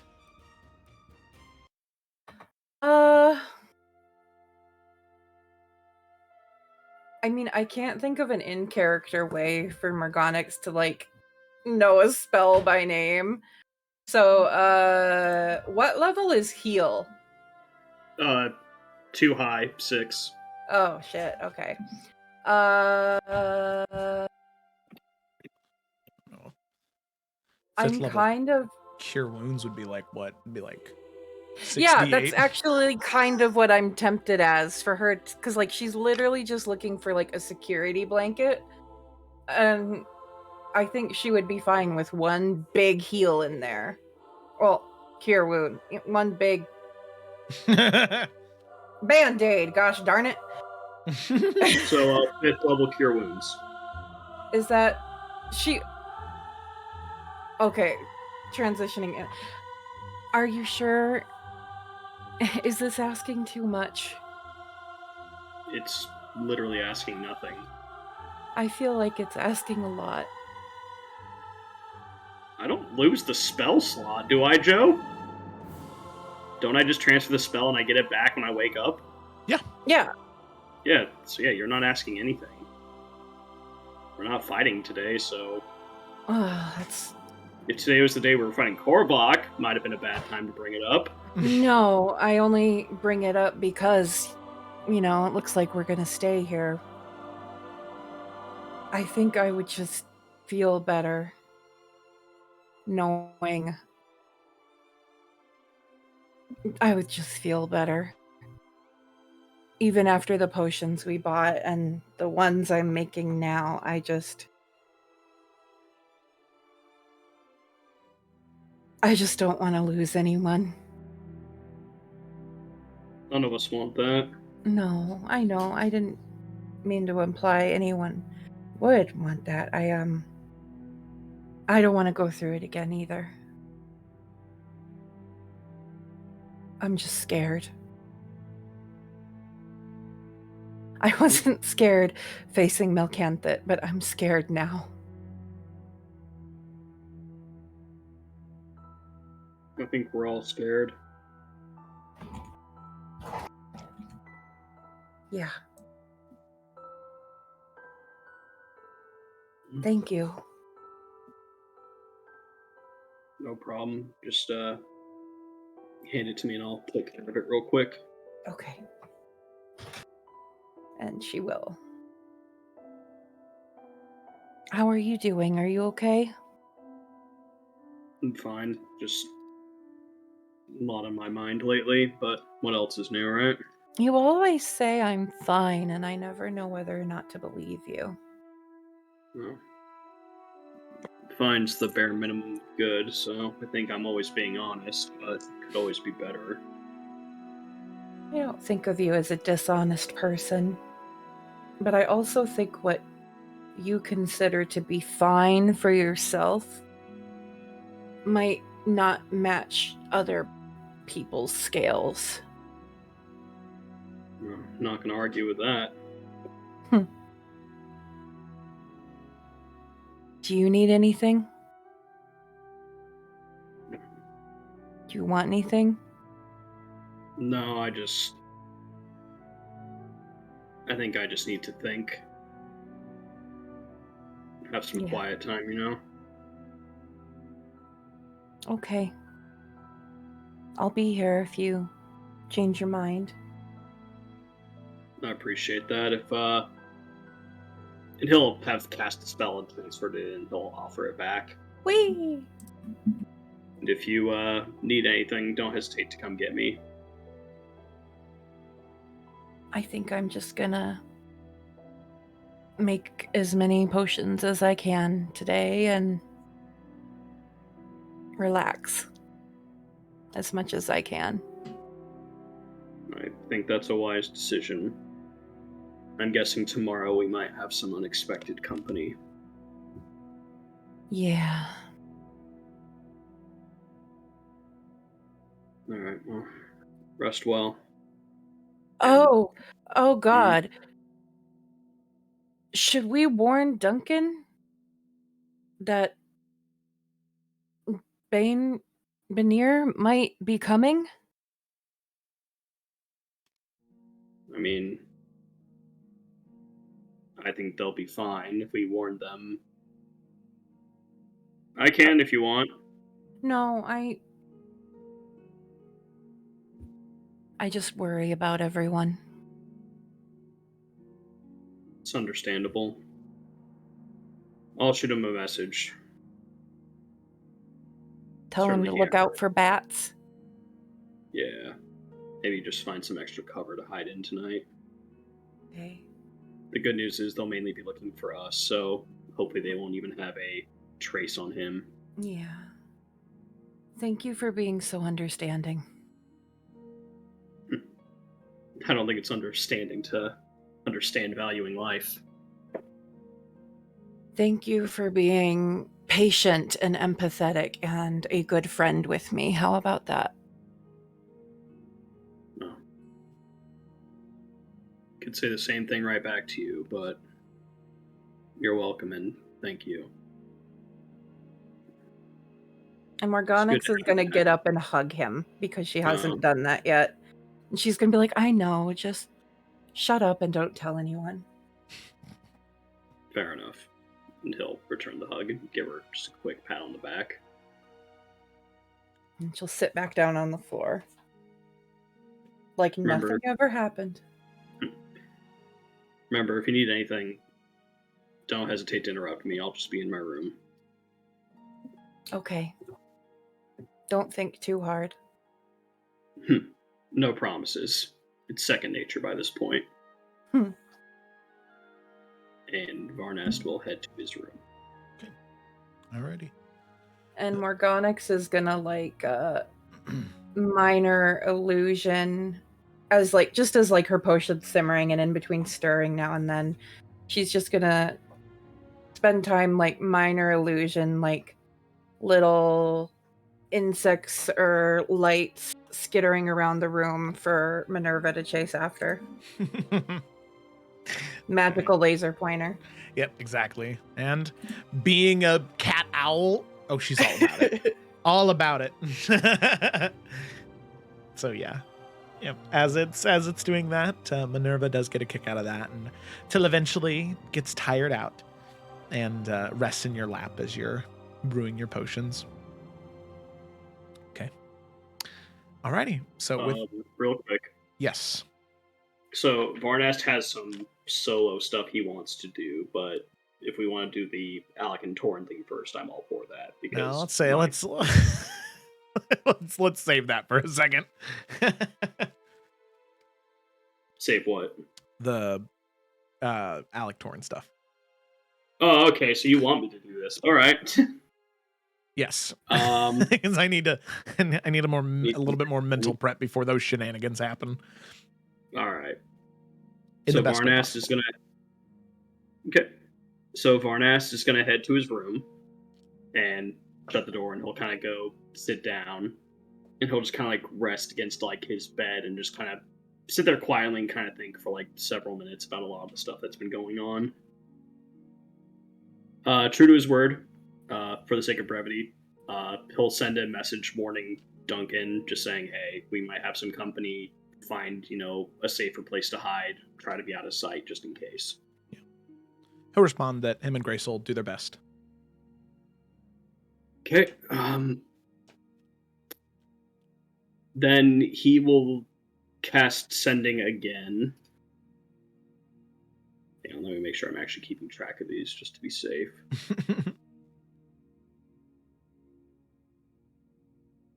Okay, I should be fine. Yeah, you should be. And maybe only have one or two more of those. What? Said maybe only have one or two more of those, right? Oh, I have a lot more. Oh, you Because, do? I mean, it's a 3rd level spell, but I can upcast it. Oh, yeah. Do you have more 3rd level spells slots? Are you up to 4 now? Or just 3? Well, no, I'm out of 3rd level spell slots, but I mean, I can use a 4th level, 5th level, 6th level. Like. Nice. Yeah, so. Nice. So. He will cast Sending again. And he will message his sister Liv. Okay.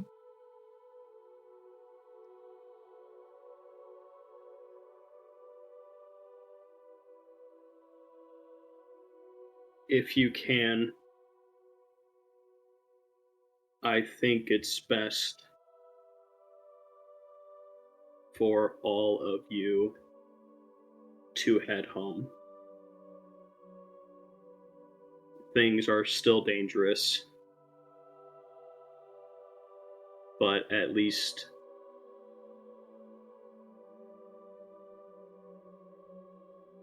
you'll be home safe. Calder.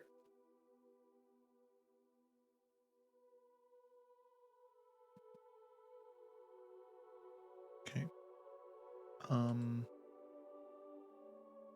You do receive a response.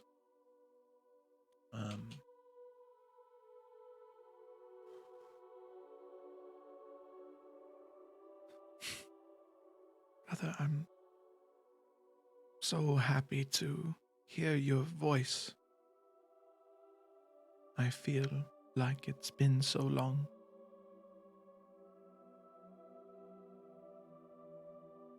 I will tell them and return home soon.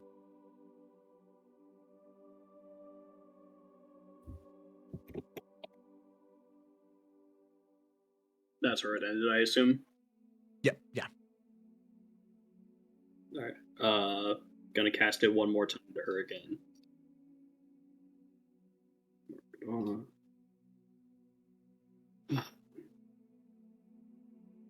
Things have become more complicated for me.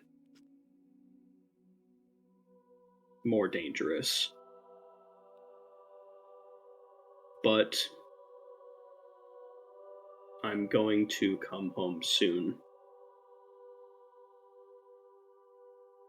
And this time, I'll be staying.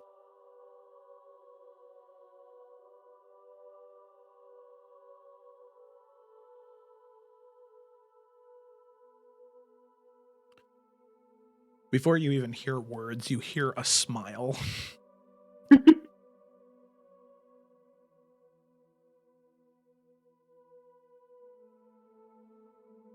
For some reason, I feel like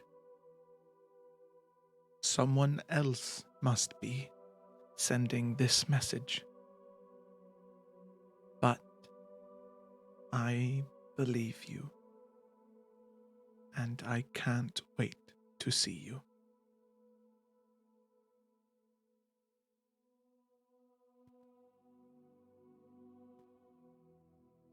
Okay.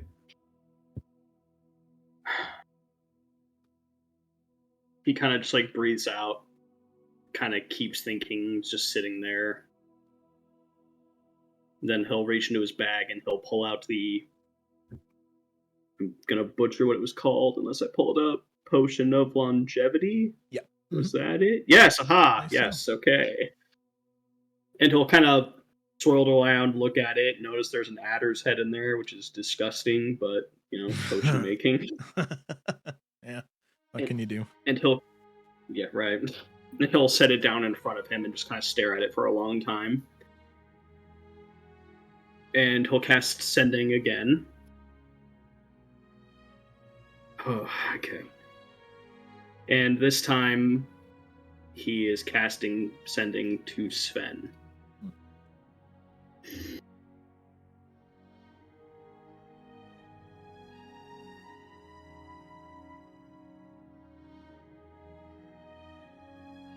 I think I've tried to do my best with my life, but sometimes I think I made selfish decisions and justified them. I'm sorry, bro. He doesn't say bro. He does not say bro. It's not canon. I was just one word off, but I was like, no, bro is definitely not the energy for this.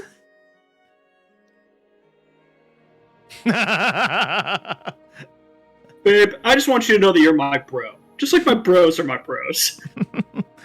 Honey bunches. Sexy butt. God.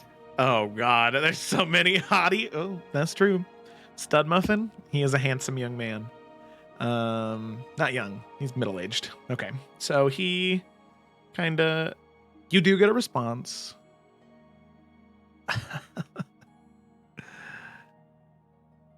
I want you to know this isn't me accepting your apology.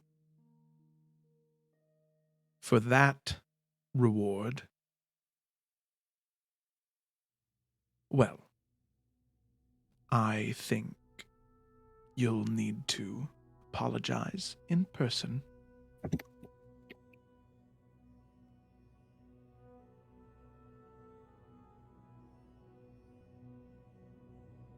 And it ends there. Yep. Okay. That I can do. My road is still long and dangerous. But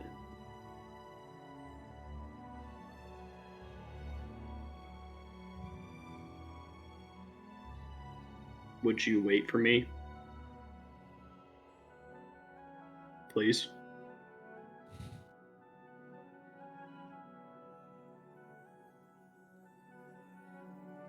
You just had to say please, didn't you? Fine. When and where, Varnest?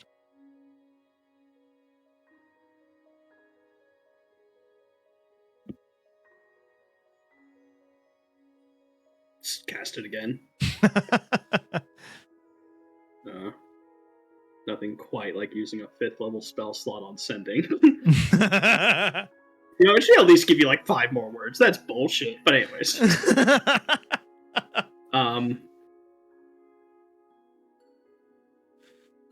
There's still much to do.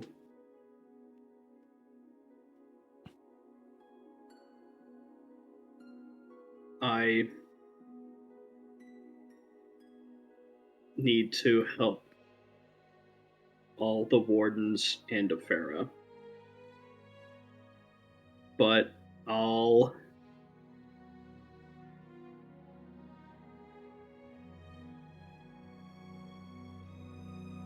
try to be there as soon as I can.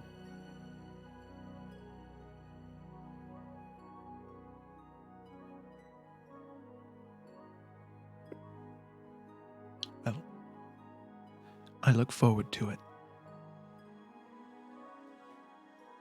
I will say in the meantime, I have a small competition to go to, Kingdoms and Castles. I have to redeem myself after losing so badly to you.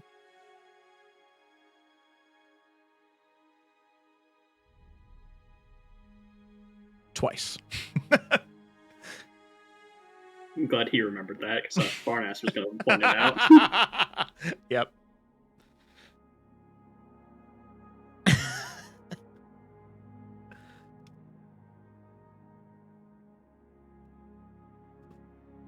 And he stopped there. Yeah, he stopped there.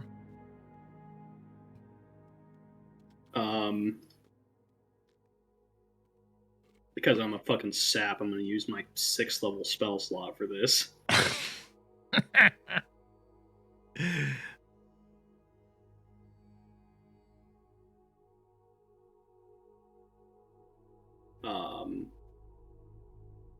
And he's just gonna say, I never stopped loving you.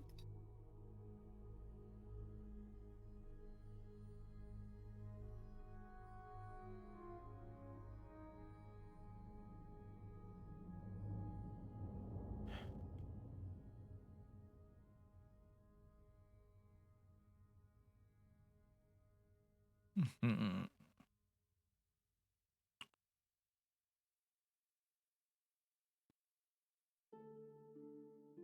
You receive a response, obviously, as you have continued to receive one.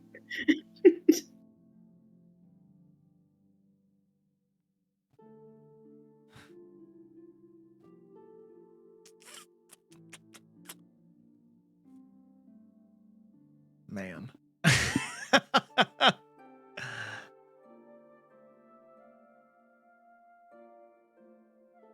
He laughs in response a little bit, just like a very wholesome chuckle. Well, I mean, if we're being honest, how could you not? I kid. I never stopped either.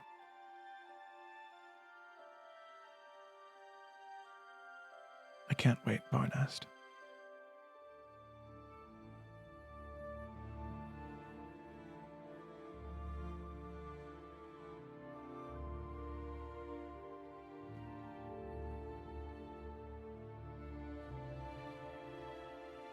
And it ends there, right? Yeah. Okay. Varnus kind of like tilts his head back, just kind of shuts his eyes for a minute, breathes out, and then, no hesitation, he just grabs the potion, pulls off the vial, and drinks it.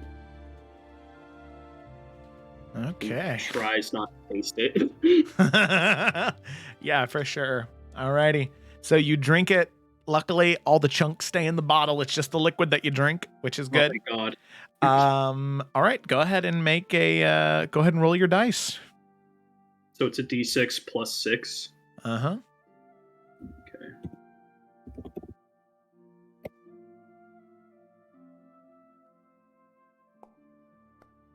Oh shit. Oh shit. De-aged by 11 years. How old is Varnas now? Holy shit. 30. Woo! Oh my god. Woo! God damn. Yeah. Ooh, Varnash, you feel some of the cartilage in your joints grow back. The wrinkles on your face begins to tighten as the stretches go away. And you breathe deep and you are feeling pretty good comparatively. Still rough for 30 considering all the shit you've been through, but Sure. you're feeling good. Yeah. Whew.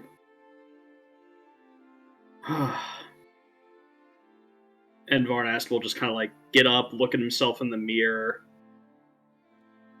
trim his beard down so it's a more kind of close shave rather than like the long beard that he's been growing. Mm-hmm. And he'll just smile and kind of nod his head. You did good today. Did good. And then he'll just go and lay on his bed. Not like trying to sleep, but he'll just kind of lay there and just kind of stare up at the ceiling, just thinking. Yeah. It's relaxing for once. Okay. Amazing. So, with that, Varnast having de-aged yourself considerably, the young, spry age of 30, you just take Korvac a will moment. have no idea what hit him. Exactly. Yep. So, with that, we'll go ahead and cut away from the abode of chillness. Oh, man. To the wacky world of Alec and Torin.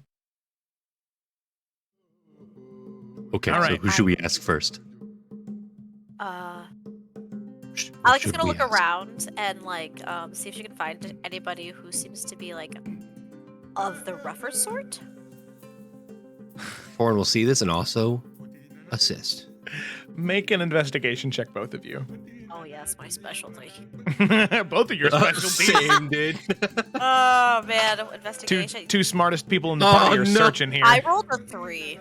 Oh, fuck, I rolled a 4. Yes. Does that mean you both have 4? Doesn't have Alec have a +1? No. No, plus 0. Oh God. Alec is wise, not intelligent. Actually, Torin's not wise either. He's charismatic.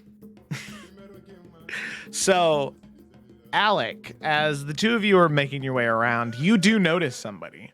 While he's not the toughest kind, he probably got toughened up a little bit after your talk, as you do see Omari walking around the city streets just minding his own business. As you see him, you think he might know where to go. Wait, can you remind me again who this was again? This was the guy. This was the person I killed with my words. Okay. Excuse me, friend. Oh, no. Yes, Alec, what can I assist you with? My friend and I were searching for if maybe the Casa tribes had a training ground of sorts. There is training grounds for the guards and the soldiers. It is past the forges of Albar, back up by the blazing bazaar. Typically, that's reserved for just the soldiers. Is there anywhere that's not reserved for the soldiers that's kind of like the same thing and also legal?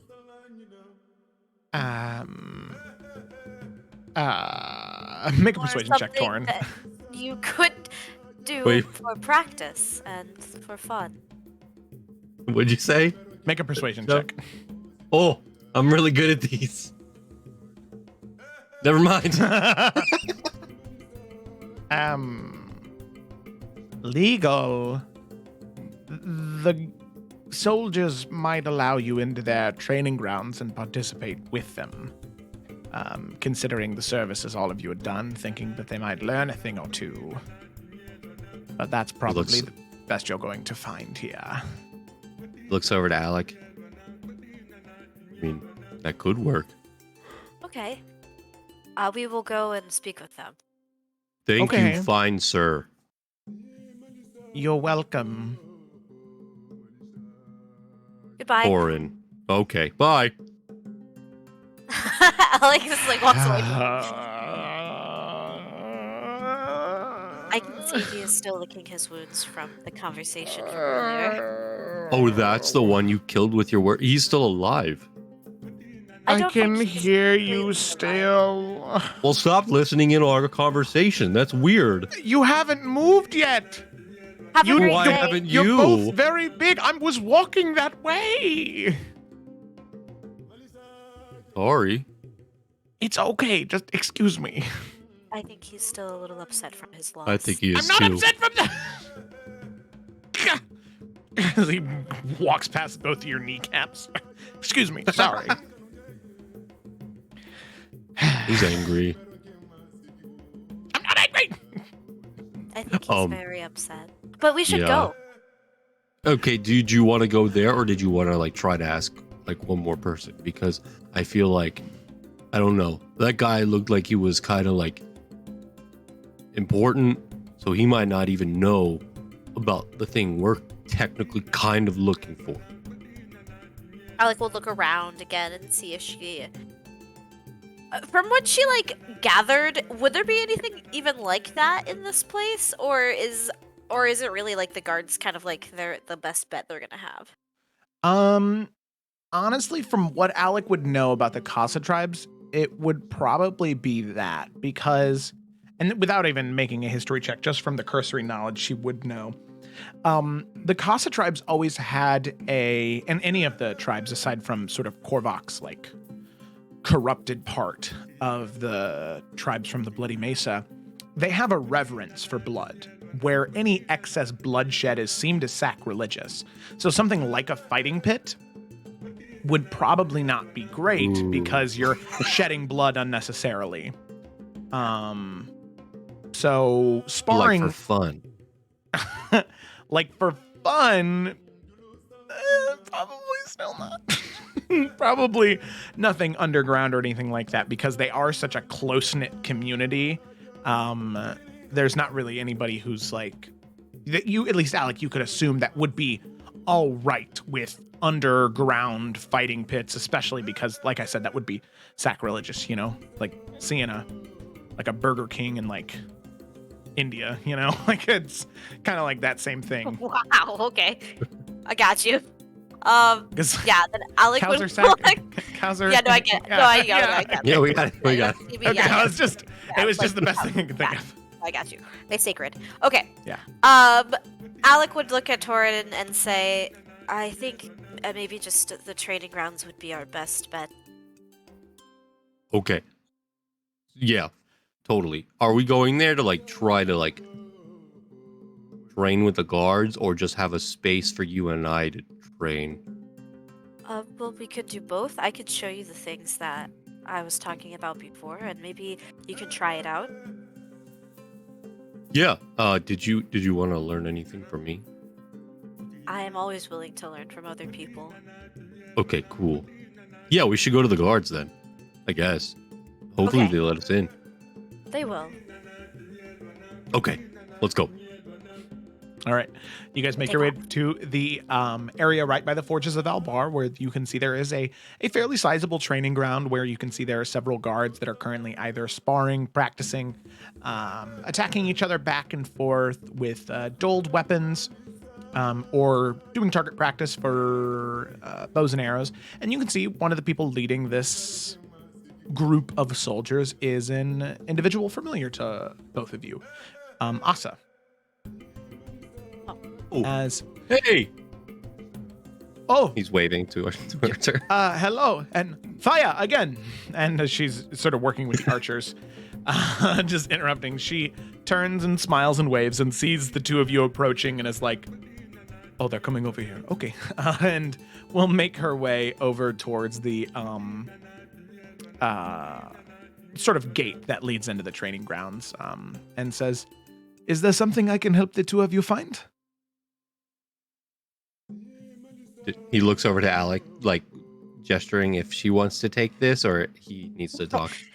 Alec will kind of give Torin a nod and look at Asa and say, I was going to train my friend here in a couple of different combat things, and we wanted to know if this was an okay space to practice a bit. Of course, and please help yourself. There are a few empty training grounds around, or if you would like some volunteers, I'm sure the soldiers would be happy to receive some training from well-skilled individuals like yourselves. Can we do both of those? Yes, if you would like anyone, just let me know and I will bring them over to you. Recruits that maybe need a little roughed up. Torin's gonna look at all of the recruits. Which one needs the most roughed up? Which one looks like they just got in? They just got it. So you can see that there is there's one younger man. It seems like he's maybe 18 years old, maybe. He's like just started to grow this sort of like tuft of hair on his chin, has these like small little patchy like mustache. Definitely trying to seem a lot older than what he is, but in growing facial hair so incorrectly, it's makes him just look younger. As he is just sort of like incorrectly holding the spear, not having good posture. Definitely seems like the guy who needs roughed up the most. Torin looks like whispers to Alec. Okay, so that one right there looks like he needs training, but like he looks a little young, and would I feel bad? Is it bad if I was to basically kick his ass? I think you learned the most when you are failing. Okay, I think he needs it. So permission to kick his ass. In a way that he learns something from it as well. Yes. Yes. What should I teach him? Okay. Before you go there, I will teach you something that Varnas taught me. Oh, okay. Yeah. Okay, cool. He can have a break. Alec will kind of draw her sword. So, you'll need to draw your weapon. Oh, okay. He brings out the blazing warhammer. Okay. So before, when the way that I taught myself and learned how to fight with my father was strength is everything, and if you can overpower your enemies, then you will always win. But something Varnas told me is that sometimes it is better to take a more defensive position. You don't always have to be the one to attack first. Because if you can scout out your enemies' attacks and study them first and find a weakness that way, you reserve your strength and you can overpower them in a different way. You can outthink them. I think that's the way Varnas put it. But it is more defensive. You can't just rely on brute force always. And so Alec is gonna harkening back to 1,000 years ago when her and Varnas were first training together, and just kind of the different stances and deflecting things that he taught her. Alec will just kind of run through that quickly with Torin. And picking the best moments when to strike and kind of using that brute force to turn something around in a more defensive manner. Yeah, Torin will follow Alec's lead, and he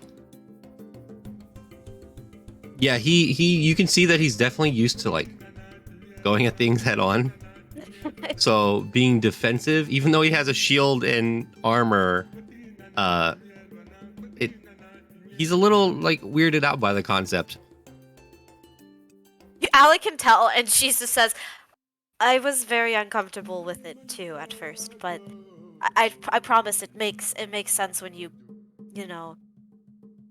do it in a real situation. Yeah, okay. Okay, try again. I got this time. And yeah, she'll keep going, and every now and then just kind of giving him the opportunity to rush in or to kind of wait and let Alec go first. And after a bit, she would kind of look over to wherever the young scrappy up and comer. Okay, so because of the way he looks as though anger and aggression and thinking that getting the best of someone is by charging in, he will charge you. It doesn't look like he has much patience. So remember that, and you can teach him the same thing. That sometimes patience is the best weapon you can have. And yeah. Alec will kind of push Torin in his direction. Falls. No, I'm just kidding. He walks over confidently, and he walks over to the kid. Hello. Hello? I am Torin, Shadowstone, and I am here to train you. Alec gives a thumbs up from afar. He looks back and smiles. And then he turns his face again at the kid. Oh, okay. My name is Husani Aten. Nice to meet you. He kind of looks to Asa, and Asa, sort of gestures her shoulders and shakes her head. Yeah. Okay. Very well. Can you write his name in the chat? Yeah, yeah. Husani Atem. All right, Husani. What's your favorite weapon? It's Husani. Husani. Husani. Right. What's your favorite weapon? I prefer the spear. Okay. Now, have you been taught of how to get around people's defenses with a spear?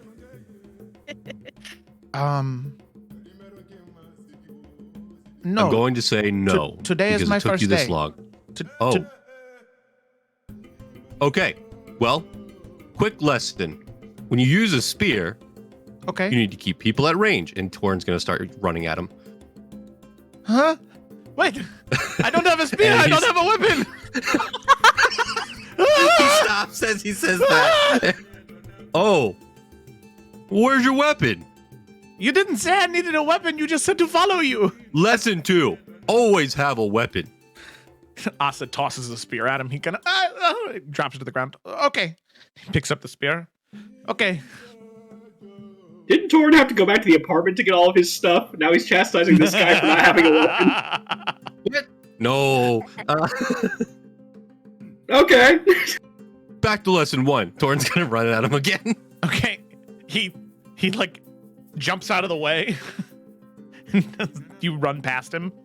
Torn's going to use his battle maneuver to trip attack him with his tail. Oh, God. Okay, yeah, easy enough. You do. There's no roll. Oh! He falls on his back. Ow. Lesson number 3. Always be aware of your surroundings. I'm a dragonborn, so I have a tail. You should... That's the lesson for this lesson. Oh, Watch for tails. okay. Watch for tails. Got it. He kind of stands up. Oh, and he rubs his back. Okay. All right, try to attack me. Okay. And he takes the spear and he just kind of like lightly pokes it at you. What was that? It's a 14 to hit. No, that's a 20. You said to attack you. Yeah, I said attack, not poke me. Okay. And he'll poke a little bit Attack. harder. That's a 15. Torn bats the spear down with his shield. Hey, Hey, you said to attack you. That's what I'm doing. Why didn't you let it hit? he looks back at Alec and like he just shrugs. Alec is gonna kind of walk over and she's gonna look at this kid and she's just gonna say, also having confidence is a very good weapon as well. Do not let your opponent outsmart you or make you feel insignificant. Use your spear. Watch his tail. And do your best. Know that you are Confidence. strong.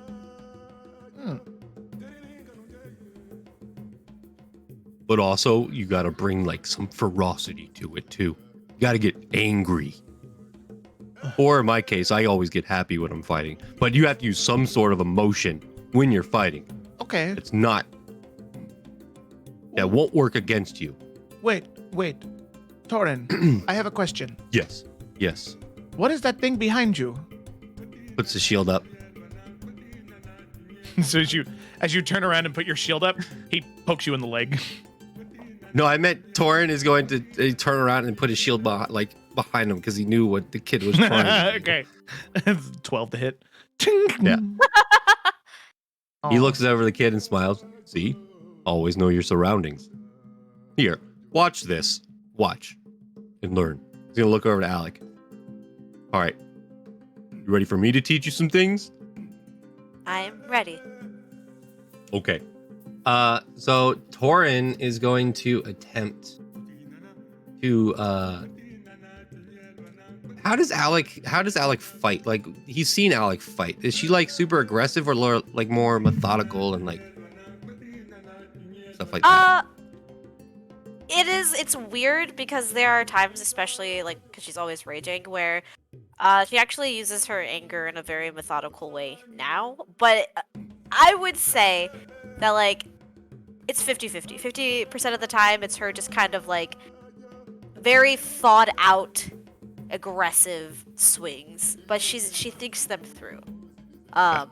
Yeah, so it's not like whereas I say like Nalfian dances, Alec is just like charging. Very aggressive. Okay. So their fighting styles are actually pretty similar. Hey. Okay. What can Torin teach Alec?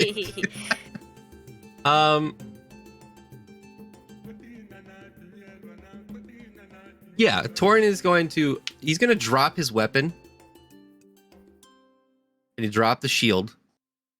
Oh. Look at the Alec to do the same. Alec will smile and very happily put down her weapon. So, I've seen you, and you kind of use like your rage to help you fight, right? Kind of get angry. She nods her head. Have you ever tried just being happy while you're in combat? Her smile drops. No. I've found that when I'm happy in combat, because do you like fighting things? Yes, I do. So it makes you happy. Yeah, it does. Well, I've found when you're happy about it, you kind of tunnel less.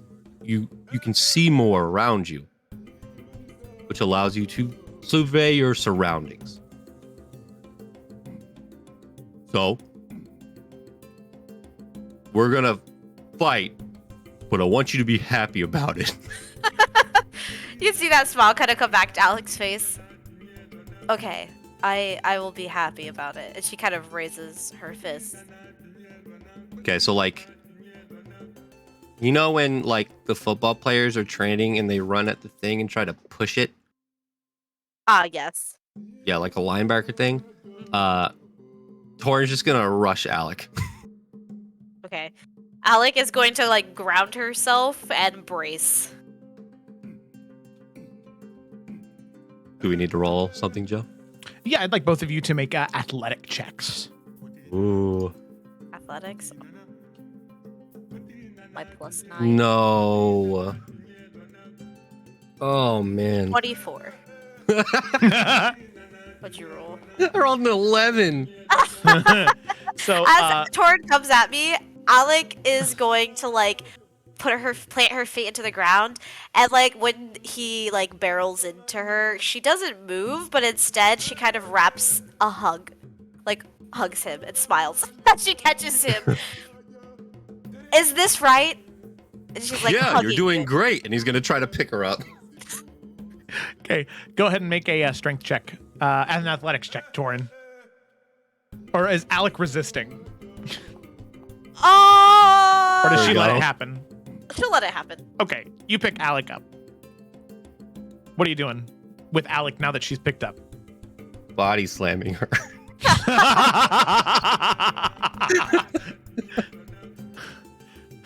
God damn. Right. All right, as you are body slammed, Alec, Yes.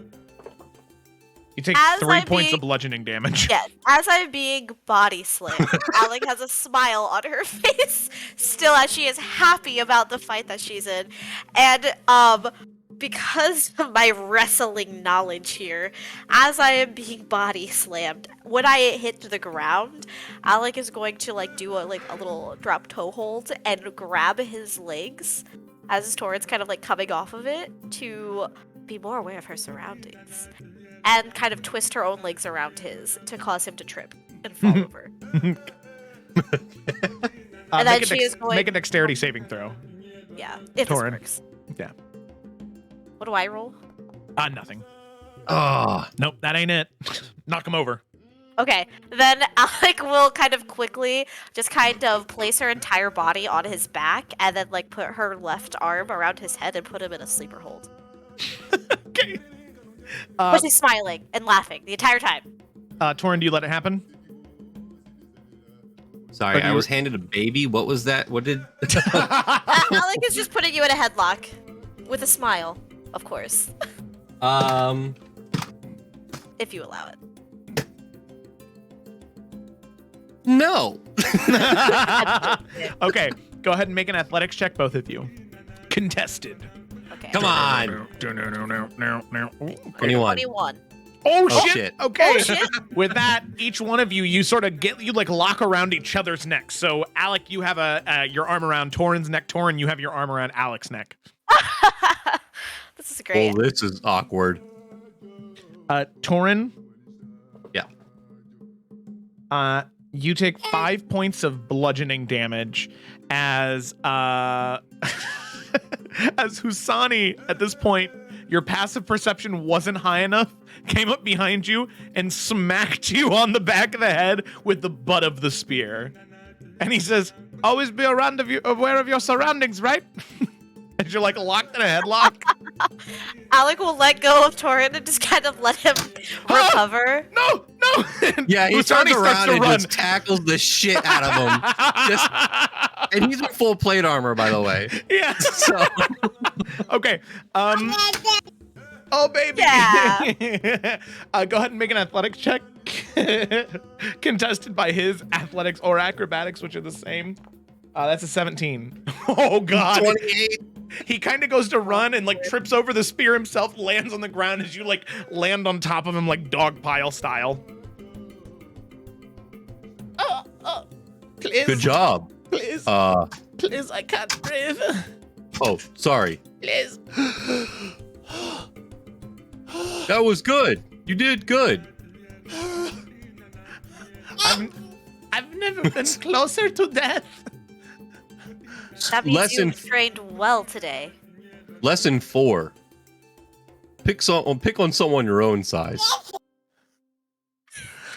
Then why did you challenge me? Your Alec, size will or help us smaller. get up. You did a good job today. Every day you'll get better. Okay. And he kind of stands up using the spear to help himself up. Thanks. And he kind of like hobbles over to the bench and sits down. He kind of like rubs his back a little bit. Torin's gonna pump 2 points of lay on hands on him. Yeah, that repairs his cracked rib from heavy Torin and plate armor. Oh, thank you. Thank you. Stop Torin. laughing at me. Alec just kind of looks at the kid. Thank you, Torin. No, I thank you. learned a That lot was today. fun. It was. Can you try one thing? He's gonna pick up like the shittiest looking javelin, I guess. It's around. Are they made of wood and metal? Or just all metal? No, the javelins here are all wood except for the tip of this javelin, which is like this very, very thin, filed down, sharp piece of that obsidian ruby. Okay. He's gonna give the javelin to Alec and say, all right, this is gonna sound weird. I've kind of always wanted to do this. Whose baby is that? It was Can bring you your kid to throw- work day. What you want me to do? No, it's totally fine. Can you throw this at me? The baby? Not talking to you. You would just said whose baby is it? I'm out of here. Do you want me to try Yes. as hard as I can? At your discretion. I will not aim for your heart or head then. Reckless, Thank you. reckless, reckless, reckless. I'm not trying to kill him. All right, Alec will aim for whatever the toughest looking part of Torin looks like. His Probably His his head. chest. Okay, well, the side, his right side. So Alec doesn't pierce his heart by accident. Wait, Alex right or Torin's right? Okay, you know what I mean. All right. Then Alec will kind of like go back couple feet, couple yards. You see Actually, farther. Torin kind of just closes his eyes and breathes for a second. And then looks at you and just nods his head. All right, like an NFL pro, Alec is going to launch this towards him. Nice. All right. Okay, I'm gonna try something. Yep. So- She is so talkative. I'm sorry. No, you're fine. That's okay. Go ahead and Alec, roll an attack with your, or are you just like letting her hit Torin? I'm letting it fly right at me. Oh, okay. Yeah. All right. So no need to roll for an attack then. Okay. Just hits. Okay. I was just trying to see how much damage a javelin does. 1d6. So Alec, go ahead and roll 1d6 plus 5. 1d6 plus 5. Okay. Oh, I actually have a d6 on me. Hey. I rolled a 5. 10 Plus damage. 5, 10. Okay. So as it flies at Torin, he's going to. You watch his cheeks start glowing, and he's going to blow fire at the spear and try to stop it. Okay. Okay. Okay.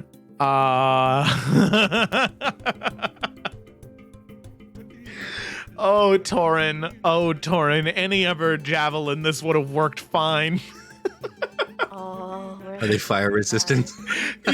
You burn away all of the wood, Torin. All of the wood. It is all ash and in the wind. But you can see that luckily because of like gravity and the force of the fire breath and the force of the spear, they do cancel out, and the tip of the javelin just falls down at your feet. So it doesn't do any damage. But you can see that javelin, when flame is applied, it is now white hot. And that would have hurt if it would have hit you. But your fire breath stopped it. It's just for a moment you kind of go, oh shit, as you're looking down at this like white hot, turning the sand at your feet into glass. He's looking. Well, that could have been bad. I'm not gonna throw anything else at you, Torin. If that's No, all right. look. You see, I stopped it. Yes, you did. You hear the That's guy, good to know. the guy who you were yelling at his baby talking was like, maybe you should throw another one. See if that was a fluke. I don't think I can do that again. Hold on. Nah, I'm out of here. As he leaves. Takes his baby. Takes his baby. And you now have your breath weapon a number of times equal to your proficiency mod. I only have it once per day. Because he is not a Fizzbands Dragonborn. Oh, okay. Yeah. My bad. I'm sorry. I'm so That's okay. sorry. No, it's okay. It's okay. It's I'm okay. It's so sorry. okay. It's okay. It's okay. Every time you say I'm sorry, I'm just gonna spam 5 extra it's okays at you.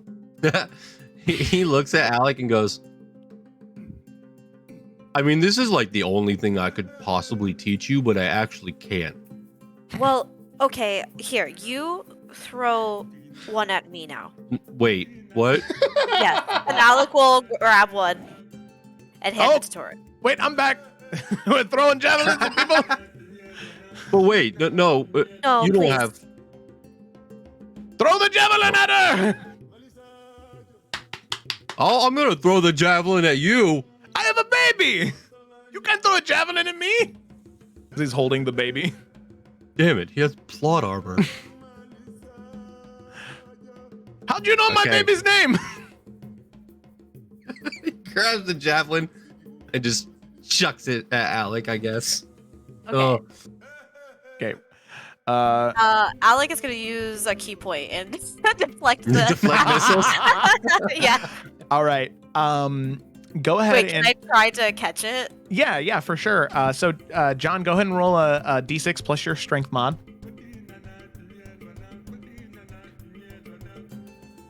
10 plus your dexterity modifier plus your monk level. Have it to 10. Okay. 11. 11 points of damage. Wait, what? No, sorry, 10. And I was like, huh? Strength mod, yeah, 10.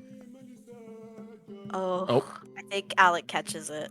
Yeah, Alec Cool. catches it and can also, I Yeah. believe, choose to throw it back at Torin. Yeah, so, yeah, because it's like a d10 plus your dex modifier plus my monk level. I rolled Yeah. a 10.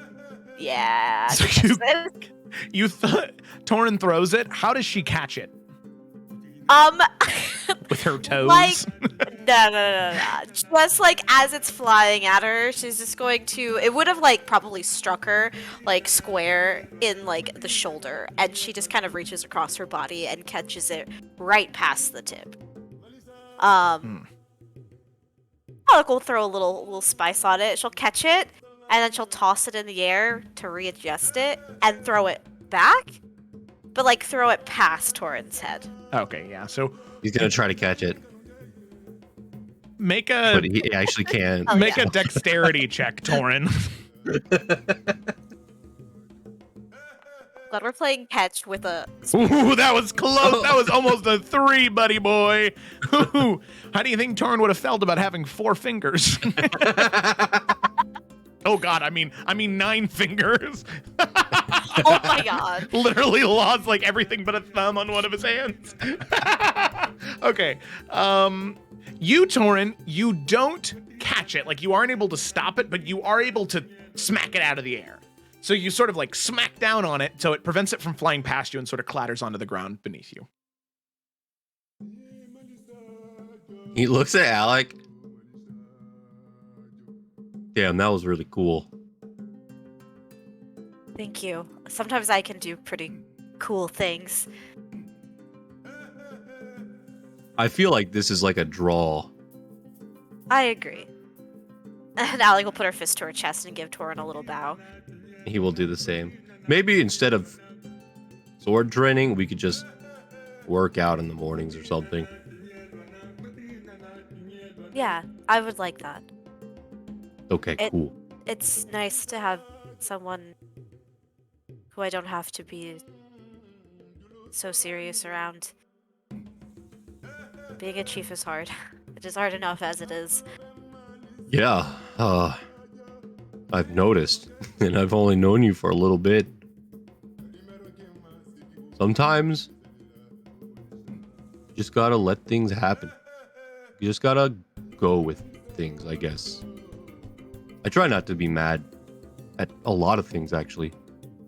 And, well, try not to get sad at a lot of things either, but here recently it's been harder. But you have way more things going on than I do. You can see Alec kind of look down for a second. I think everyone has a lot going on. Everyone's kind of like thinking back to what she remembers Varnas saying about Torin and his memories. I think we should value everyone's struggle equally.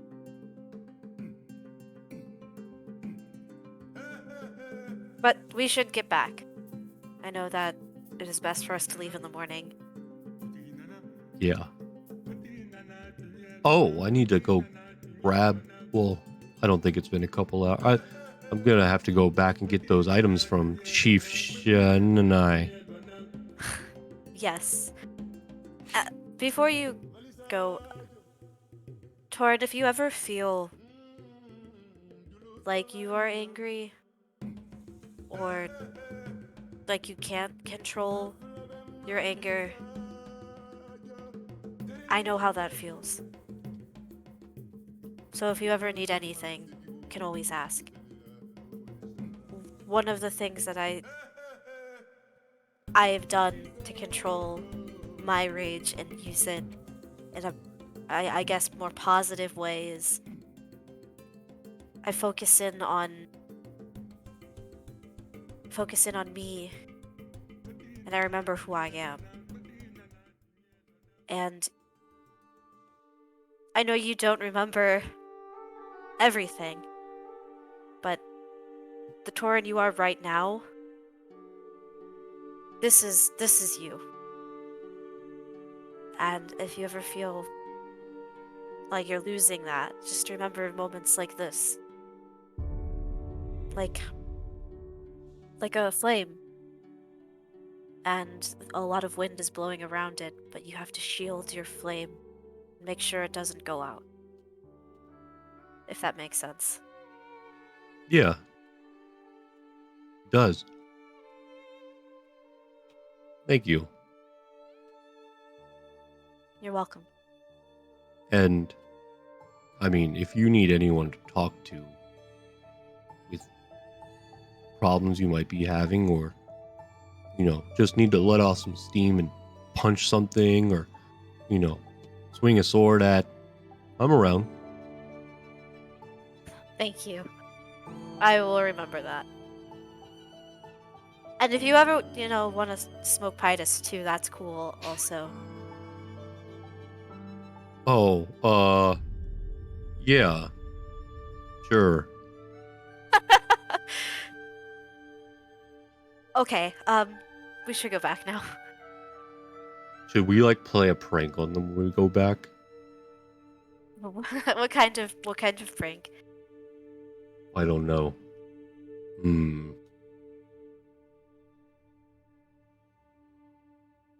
Have any ideas? You can see Alec. I never really got a chance to do things like this before. Really? I- Man. Playing pranks on people is so fun. A lot of times I would just go and run and try to hide in trees. Or I was training with my dad, so... You can see Tauren is really thinking. Okay, if you can't think of anything now, maybe something... Yeah, let's start walking back, and then I'll think about it, and then we'll figure it out. Alec will smile and start heading back. Okay. All right, and he's gonna look over to the kid and keep training. You're gonna get real strong and be as cool as us one day. Okay. Thank you, Chief Silverfoot. Thank you, Torkin.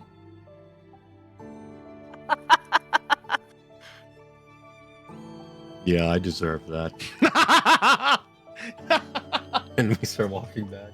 Yeah, you do. All right. So, with that, you head back to the abode, and you can see that about the same time you get back, Oyvind and Zamir also, after whatever escapade Zamir got into, you see both of them return at the same time that you both do, Alec and Tauren. And as you enter, you can see Morgonix is, at this point, you'd probably be finishing up your elixirs and your potion brewing, getting ready for bed. Okay, before we go in. Okay, I have an idea. Okay. Okay, I am going to cast a spell. I'm going to summon Whoop right in front of Morgonix and scare her. Okay. So if it was anyone else, I would say yes. But I think sometimes Morgonix, Alex doesn't know the right word to say it. Literally flashbacks to Alec dragging in the dead animal back into Duncan's house and getting blood all over the floor, and how upset Morgonix was. Maybe Zamir would appreciate a joke instead. Or Oyvind. Morgonix may, I think the word she used, snippy librarian sometimes. Okay, how about this? I just do it not in front of Morgonix, just in the room in general, and it'll scare everyone. Okay. I like Whoop. Okay. And he's going to like kind of look in through the crack of the door.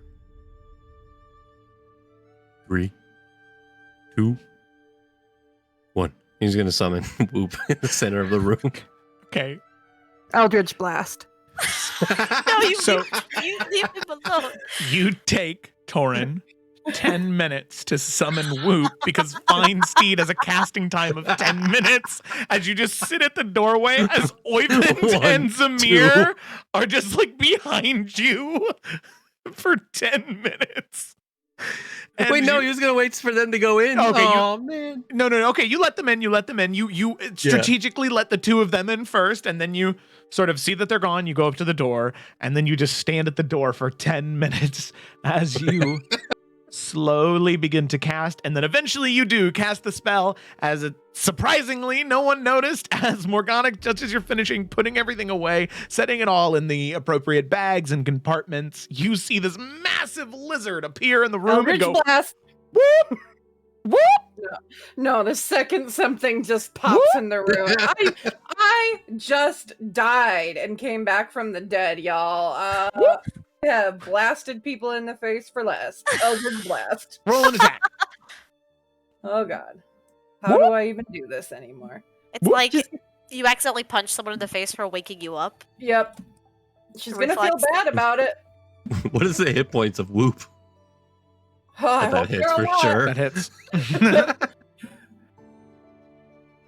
Hold on. She's got 3 of them. Oh my Holy gosh! shit. This is Yeah. worth it. 100%. Oh no! Oh no! Whoop! Oh, Whoop is fucked. Get wrecked, Whoop. R.I.P. Whoop. You were a good boy. Do I add the +5 to each blast or just Yes. once? Nope. Each blast? Each blast. Okay. I don't know Whoop's stat block. Oh god. Oh, it's gotta be less than 33 though. I'll say that. Whoop. Woo. Morgonix just screams and blasts. Yep. Before you even know what it is, Morgonix, it's gone. Like, didn't even look all the way, just whoop, whoop, whoop. As whatever was there is gone now, and Torin, you feel the spell drop. He looks over at Alec. Holy shit.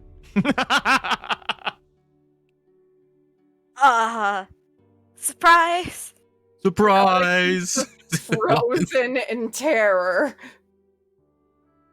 What It did was I just do? it was okay because It was a prank. yes. Got ya. Ha! What was that? What did I just what did It was it was a spell. It's just an illusion. Oh. Ha, Got ya. You're supposed to. You laugh, right? I really fucked up. No, I just thought I was about to get disintegrated again, that's all. Alec will immediately walk over to Morgonix and just like give. Wait, is she laughing or is that you laughing? I think she would try to keep a straight face, but at the same time feel like, yeah, they deserve this. Yeah, Alec immediately was like going over there to hug her and like apologize. And then as soon as Alec kind of like wraps her arms around her, she could feel you like shake and begin to laugh. Oh, okay. This is a smile, right? Next time I blast you. That is okay. And Alec will hug her anyway. She will hug her back. I've never been reverse pranked. That didn't feel good. You're lucky I wasn't still brewing in here. Brewing what? Potions. You can do that? Yeah. Not for you anymore, but That's fair. I deserve that. no, I would brew you potions. I would also brew you potions if I could. Yes, me also. Thank you. I'm sorry that we scared you. That's okay. At least my reflexes came back. Which is very good. Yeah, we'll need those tomorrow, probably. Yeah, I think we will. What did Minerva do in all of that? Oh, clinging upside down on the ceiling. Horrified. Oh no, Minerva. Where's try to Varnast? coax her down. He's in his room. He seemed rather serious, as he is wont to do. And he's been in there for a while now. I told him to come out if he doesn't want to be alone or wants to talk. Alec is gonna nod. Okay, I'll go check on him. Okay.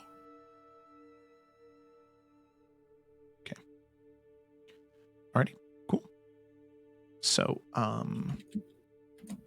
with that, as all of you begin cleaning up the mess and disturbances, coaxing Minerva off the ceiling, as Alec, you go over to Varnast's door to see if she is Alec, as you go over to Varnast's door.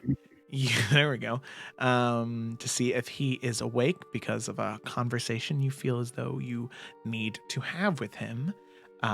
Sadly, that is where we're going to go ahead and end tonight's session, on that cliffhanger there. Ooh. Ooh, yeah. Well, thanks for watching, everybody. Hope that you enjoyed. It has been a wonderful session. Be sure to tune in tomorrow for the Isles of Iverion, next Tuesday for the Salamander Coast, or next Friday for the continuation of the Explorers of Efera. Thanks for watching, everybody, and we'll see you next time.